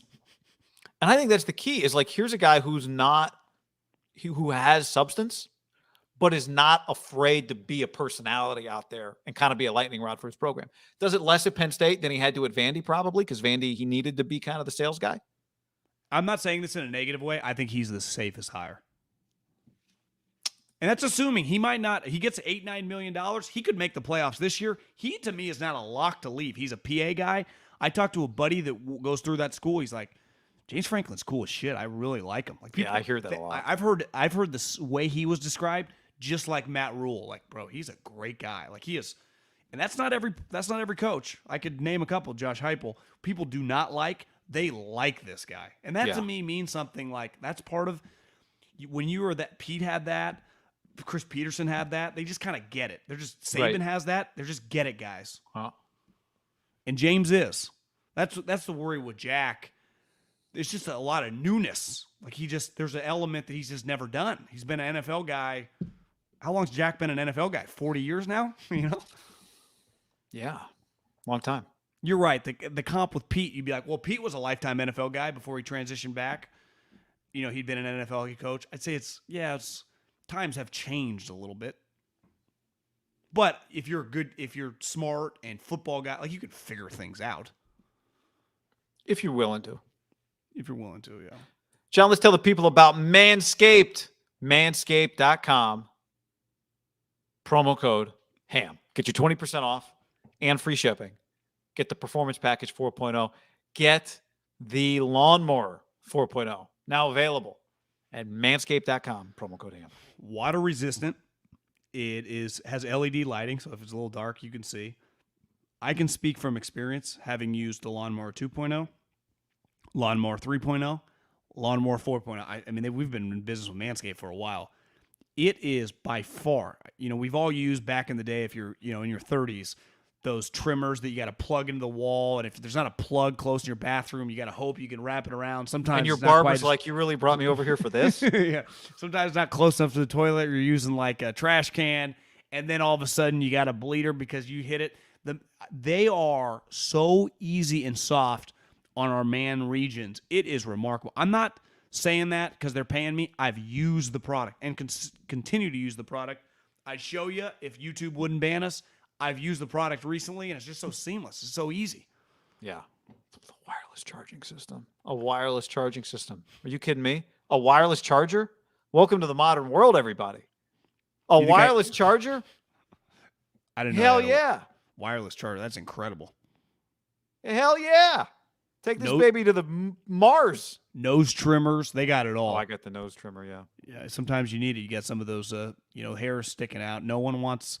a hair sticking down to your lip, and you just get in there. You don't want to rip it with the tweezers. This guy said sends people to the hospital. Yep, I've heard that. And it hurts. You cry, not actually cry. And it's a bad habit. I'll say this. You start pulling nose hairs, next thing you know, you're pulling nose hairs in public. Like if you sit at your desk, you pull a nose hair, there's something weirdly addictive about it, and it's bad. And the next thing you know, you're just sitting at a restaurant.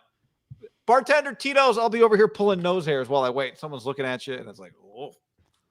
Yeah. So you don't want that. No, you do not want that. 20% off free shipping with the code HAM at Manscaped. That's 20% off and free shipping. Code HAM, Manscaped. Unlock your confidence. Always use the right tools for the job with Manscaped. Manscaped. All right. A couple other things we wanted to hit here. What were they? One was the Manning brothers. Oh, yeah. Which...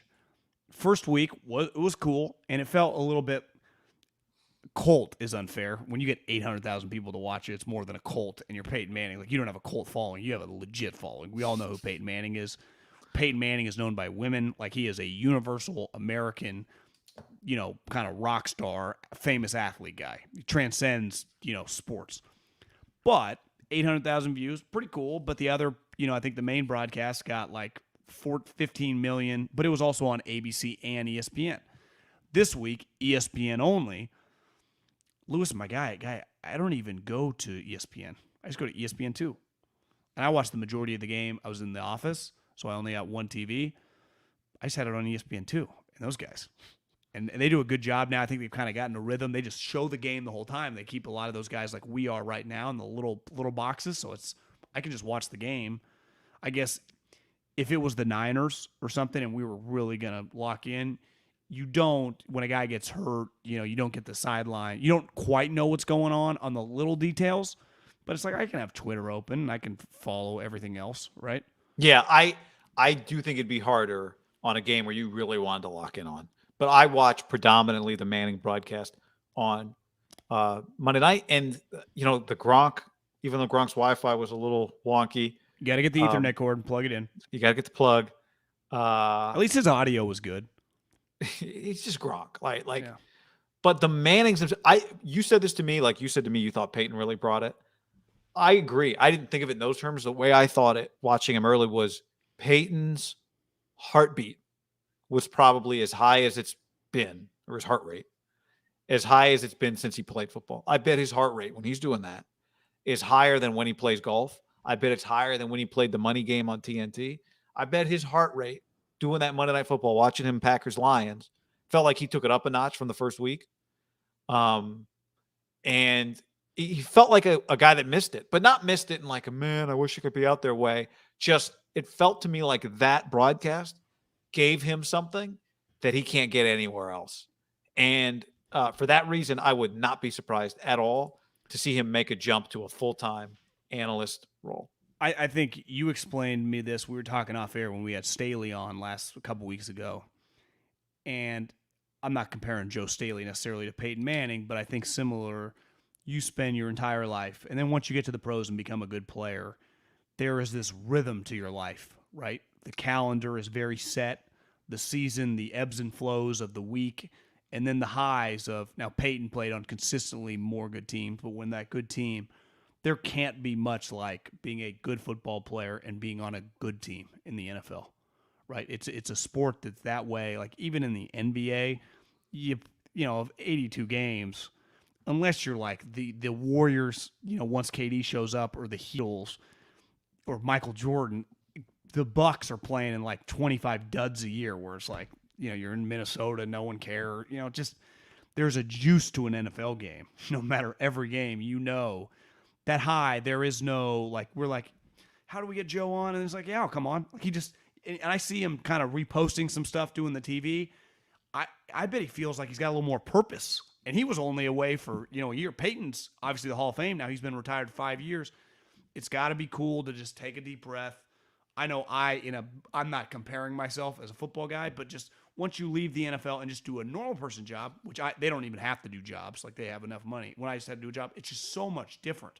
There's nothing quite like that. There is that.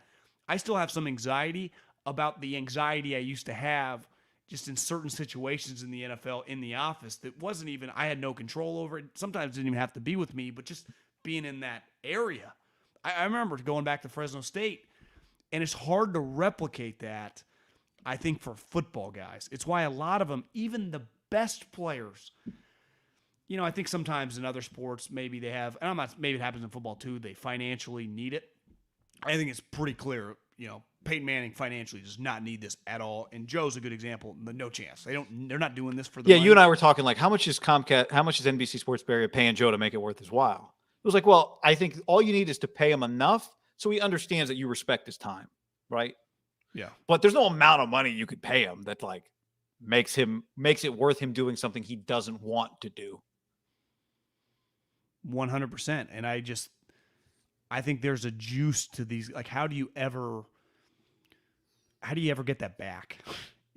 When you hear some of these stories about like, this guy has become a fantastic businessman. Elway owned all these dealerships, made double the money he made even while he played. I bet if you ask John, he's like, there was nothing like 92 Monday Night Football Week 12 Raiders, right? And I see it, like when I see Andy on the sideline and that Harbaugh on Sunday night, they wouldn't give up that juice they get on game day for. Oh, I mean, giving up play calling has to be so difficult. Yeah, Andy's addicted to, like, he likes it too much, right? There's no need. That goes back to these numbers. Like, they more than doubled their Monday Night Football viewership. I hopped in the car the other day, and last night, before the game, or like as we were leading up to the game, I was coming home from the grocery store, and the radio was on, which is never the case. It's usually XM, or I'm listening to a podcast on my headphones.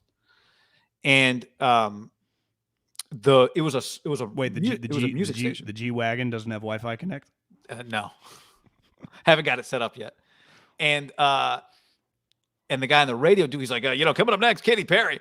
He's like, tell me which pull up right now at 817 FM. Which Monday Night Football broadcast do you guys watch? I like the Mannings. All right, here's the music. I was like, whoa, this is not a music. This is a music channel on Sports Channel. This guy's talking about the Manning broadcast. So for Peyton, that was kind of a good John Lund you did with the Katy Perry. John Lund. He can always do a good announcer, a guy, a DJ. Someone else. He's good at that. John Lund, man, what a guy. What a great Coming up next, Katy Perry headed down to Vegas. But first, Peyton Manning and Eli. Tonight, ESPN 2. Can't wait. Oh, it's the caboose pistol. What a guy. But Manning knows a lot of people are watching, John. And that has to fuel his fire, right? Like Peyton, that's the one thing John Elway could do some hostile takeover of 9 car dealerships. No one's there watching it. I had this thought. I watched some of your game on Saturday, the Oregon game, and just all broadcasts are just, they sound like they've always sound. It's just a play-by-play guy and an analyst. Yeah. And you guys call the action, they give their takes. Where Peyton, and this is where I think it really resonated fast, does have like a radio meets podcast kind of vibe going, where it's like the two guys, and then they bring in guests. It's a double whammy. It's somewhat of a time filler, but the guys are so famous. Like, there's not a guest they had on that you and I wouldn't immediately have on, right? I mean, Brett Favre, Gronkowski, Travis Kelce, McAfee. Yeah, I mean, they get good guests, and it's probably only going to improve. People are going to want to be on there, but it is just very loose. Now, again, there is a role that you play when you're calling a game. I know what's going on. Hey, Mostert, he's out. Like, I don't know any of that shit. When it's, this is where it gets tough. It's like, God, fourth quarter, tie game, 2-minute drill coming. I want to know what Peyton's saying. But I also, part of this thing is just emotion. Like, and that's where the regular broadcast gives you just some of the rhythm and the crowd and the emotion. And like, could you call a game half-ass, like half podcast style, half calling it, or would it be impossible? Yes. You could? Absolutely. I don't think most people can. Well, they can. If I'm not to be it, but I like bad games for that reason. Early in my career, early in the play-by-play career, I realized like calling a bad game it's a really difficult skill. Yeah. Now, you like John, if that game was 40-7, I could be talking about anything and you wouldn't be watching. So like, I'm not going to pretend like the play-by-play guy can like make somebody. That's where Peyton's unique, and that's where Romo gets paid, and like those guys, like will I watch Monday Night Football next week in the fourth quarter if it's a blowout? Well, I might if Peyton's just telling some stories and Gronk is there. Well, for example, Monday night, this upcoming, like last night was terrible. So it was an easy one, right? It's like they ended up, even though the game was tight, you just never thought the Lions were going to win. Even though that one guy, did you see that had the parlay for like $800,000? And he took the Lions. I thought somebody tagged me, was like, look at Middlecoff. Someone hit me in a DM, like, even if you were going to do the craziest parlay ever, how would you end on that? Like, that's just pick the easiest games, the things you believe 15 times. Maybe the person believed. But like this week is a big week, right? I would imagine the Monday Night Football ratings, when these two teams have playoff aspirations. I know it's early in the season, but they're both 1-1. The Dallas Cowboys, Philadelphia Eagles. Like, there are going to be a lot of people watching that game. Historically, you'd be like, I want to lock in. This is a real game. Without question. I mean, I'm going to those guys. I actually think, if you had to guess, does that number hit the twos this upcoming week? I think this number is only going to keep getting bigger. Yeah. But let's say the Niners were playing and you wanted to lock in. Would you still watch it? Because I think I still would. You think you still would? Because I can follow the injuries Be and tough. stuff. I can follow the injuries and stuff on Twitter. Now, where if he has on a guest, who's not really doing it for me, I might change it back over. But yeah, you're right. I don't know. We'll see when I come to that road. But the games are going to get better on Monday Night Football, and if I stay, I think it's pretty easy to stay. Like I want to hang out. It's like people, why do you guys listen to us? It's like we like your show. We like hanging out. Why do you listen to certain people? Like I want to hang out with Peyton Manning. I had to hang out with Peyton Manning for 3 hours a week. Yeah. And Eli's, and Eli. Eli's I would got hang some out with good Eli stories, in a too. heartbeat, even though he's a little quieter. I mean, shit. Both those guys seem like so much fun. Here's something I wanted to mention, John. Somebody explained this to me the other day. The Duval thing. I guess it's like the county that the Jags are in. Yeah. Feels like they're trying to look. I'm so tired of hearing somebody look. Well, Somebody from Jacksonville. Dade County, I think, is what's Miami's county is a famous one. Miami-Dade. Yeah, Somebody Dade County. Yeah. If this is like really if this is real and not like some marketing thing they're pushing and like it actually is a thing that people take pride in, then it is all good. But if this is just like some marketing tactic and it's not really a thing, so they put out this statement. The statement does I don't even care about the statement. Hang in there, we're gonna get better. 2 games in, dumb, but I don't care. So then the Falcons kind of do a post and it looks the same.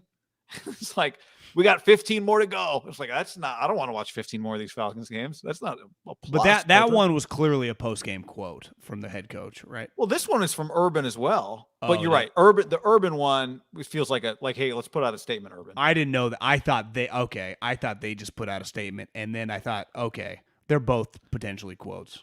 Well, yeah, no, there's no way this Urban one's a quote because the Urban one is, hang in there with us. We're going to get better. The one thing about Jacksonville and the 904, people go to sleep knowing there's not going to be any group working harder to get this thing flipped.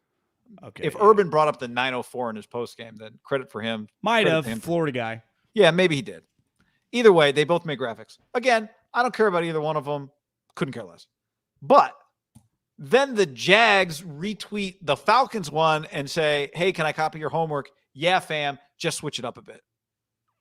Some of these team social accounts that is one of the dumbest things. Like, guys, you stink. They stink. Just stay away from each other. Who cares if they copied your homework? Yeah, fam, switch it up a bit. Like, this whole statement that they put out the first time is kind of like they're treating it like it's serious, right? Like the Jags were dead serious. The Jags are serious. Fine. I think it's kind of cheesy, but that's fine. Like, I would rather, as a fan, my team take it too seriously, winning and losing. But then you lose all the credit when you make a joke about it because you're making fun of the Falcons. Like, just stop. Sometimes these team social accounts drive me nuts. Well, if you run a Twitter account for the Jags, what are you really doing all day? Well, he's just trying to get impressions and engagement, which probably worked. Like, they nailed it. Whoever did this is getting credit for it today, which, what can I say to that? Nothing. But they both, it's just. If I was a fan.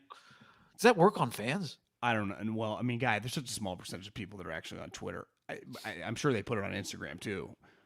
If I was a fan and my team did that, if I could roll it back and be just a true pure fan and didn't do this for a living, I would never root for probably a team like Atlanta or Jacksonville. I feel like But sometimes you don't have a choice. You're just born where you're born. I know, but I'd probably leave them. I'd end up with like bigger team, better team. Easy to say, but you're right. It's not how emotion works. I wouldn't be able to. I might officially leave after that happened. Like, can you ever envision the Packers, the Yankees, the Lakers? Hold on. You were a Jags fan for this long, and now you're leaving? Like, if you could have the power to do that, you would have left a long time ago. No, I'm just saying, yeah, you're right.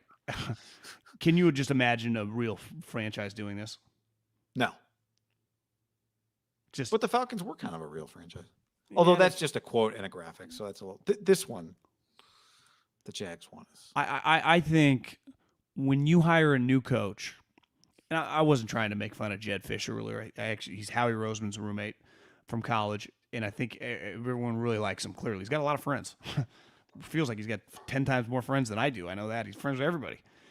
But like, he spent this whole offseason, and NFL teams do this too when they get a new coach, and they just pump the shit out of it, right? And it's like, God damn, this is real. Eventually, rubber meets the road, and you play games. So it's like all off season, Atlanta just getting blown. Arthur Smith, the best offensive coordinator since Kyle Shanahan. And then all of a sudden you come out and you look like a joke. Do you know that Tampa Bay had a linebacker that had 2 pick sixes? Mike Edwards, I didn't even know who that is, but he had 2 pick sixes. Now, one of them, his teammate, they double blitz the corners. His teammate, they both put their hands up, hits his teammates, goes right in the air. He gets under it and walks in the end zone after he had a normal, like, Greenlaw pick six. I think when you're just getting embarrassed, which the Jags in Atlanta did, and you've spent the last 9 months getting social media BJs, giving yourself social media BJs, just everyone's like, Urban freaking Meyer, even though Urban got a little weird, but just, you got a real coach finally, I think. But Atlanta got so much credit for Arthur Smith. And then Sirianni, for example, it shows you how fast this thing's, because once the games show up, Sirianni's like this younger Tom Sula, this village idiot, he can't talk. And then his team, you watch the team through 2 weeks, you're like, God, do the Eagles have a real coach? And we start looking like, does this guy know what he's doing? It happens once you start playing. It's why all this shit is it's got to be incredible, because it's like, God, there's no accountability. We just get to push. We get to leak stuff to Albert Breer, it always ends. It always, and I always laugh when ADs hire guys to win a press conference. There is a difference in college, though. In college, because recruiting is a factor, right? Well, I get what Jed was doing. Fish winning next year is the energy he built up in the previous 6 months translating into getting players. It's harder, though, once they look up, like, yeah. But again, what you're telling them is, guys, you're coming here because of what we're gonna be, not because of what we are right now. They don't, all their games left are Pac-12 games. Do you think he could go 0-12? Yes. At University of Arizona? Yeah. Now, I do too. Is it gonna happen? I don't know. But 1-11 is possible, right? It could happen. Would it be an upset for him to get to like 3-9 right now? Right? 3-9 feels like it'd be a wild success. Arthur Smith, when you see Arthur Smith in the Jags, how many games? Like, are the Jags going to win 3 games? Atlanta probably could, watching them. They actually, Matt NFL's Ryan's different. NFL, to me, the gap between your level of talent when you're rebuilding a college program versus when you're rebuilding an NFL program is pretty, Tyrod got hurt again, but he's clearly an NFL quarterback, right? Yeah. But even them, I think they've gotten a lot of credit. It was like everyone shit on them. And then you've watched the Texans for a couple of weeks. Yeah. You're like, you know what? They just try. They got some real players. They're not.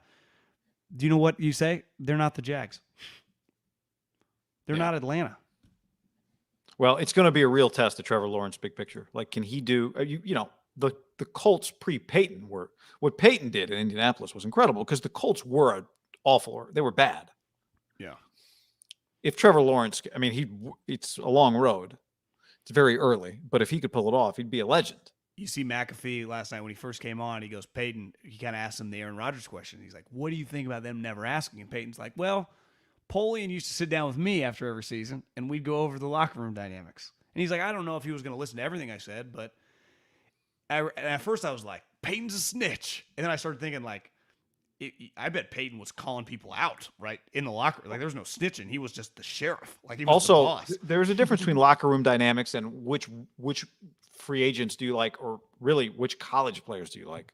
Exactly. Because when it comes to locker room dynamics, this guy's a bad guy. This guy's not trustworthy. Yes, the player is the expert on that. The player is not the expert on the draft board. I remember Carson Palmer telling me, I want a receiver. Well, cool. There's no receivers available. Carson Palmer told me that, like, a year before he got into the ask for the retirement thing, they were kind of like, they had made a bunch of promises, because they would be aggressive and go, Carson, we're going to get you help here, here, and here. And then by then he started getting involved. Like, I think we should go get this guy. And then they would never live up to anything they said. And it was like, I just don't even think you guys give a shit. So that's where, and that is not, but that was, I think Carson was proven to be probably right on that one. I think Aaron's like, Aaron, they haven't totally screwed you over here, buddy. No. They got some pretty good players for you. All right. Sunday pregame, we'll be there. Obviously, we got shows before then, but Sunday pregame, we'll get that time nailed down probably around 4:30. We'll be on YouTube. That'll be a YouTube only on Sunday, pregame Niners. Then obviously the full podcast after that, Sunday Night Football game. Jack on YouTube says, "What's up, fellas? Just hopping on. How about those Raiders going 2-0? I mean, there are 7 2-0 teams? 1, 2. Oh, we didn't do that. Save it for Thursday. Yeah, good idea. Good idea. Make a note. Well, I mean, there's 16 AFC teams, and there's only 2, and the Raiders are one of them. The problem is the Denver Broncos. We talked a lot about the NFC West. Those AFC West games are going to be pretty kind of a dogfight. Because they all have different strengths and weaknesses. The other three teams.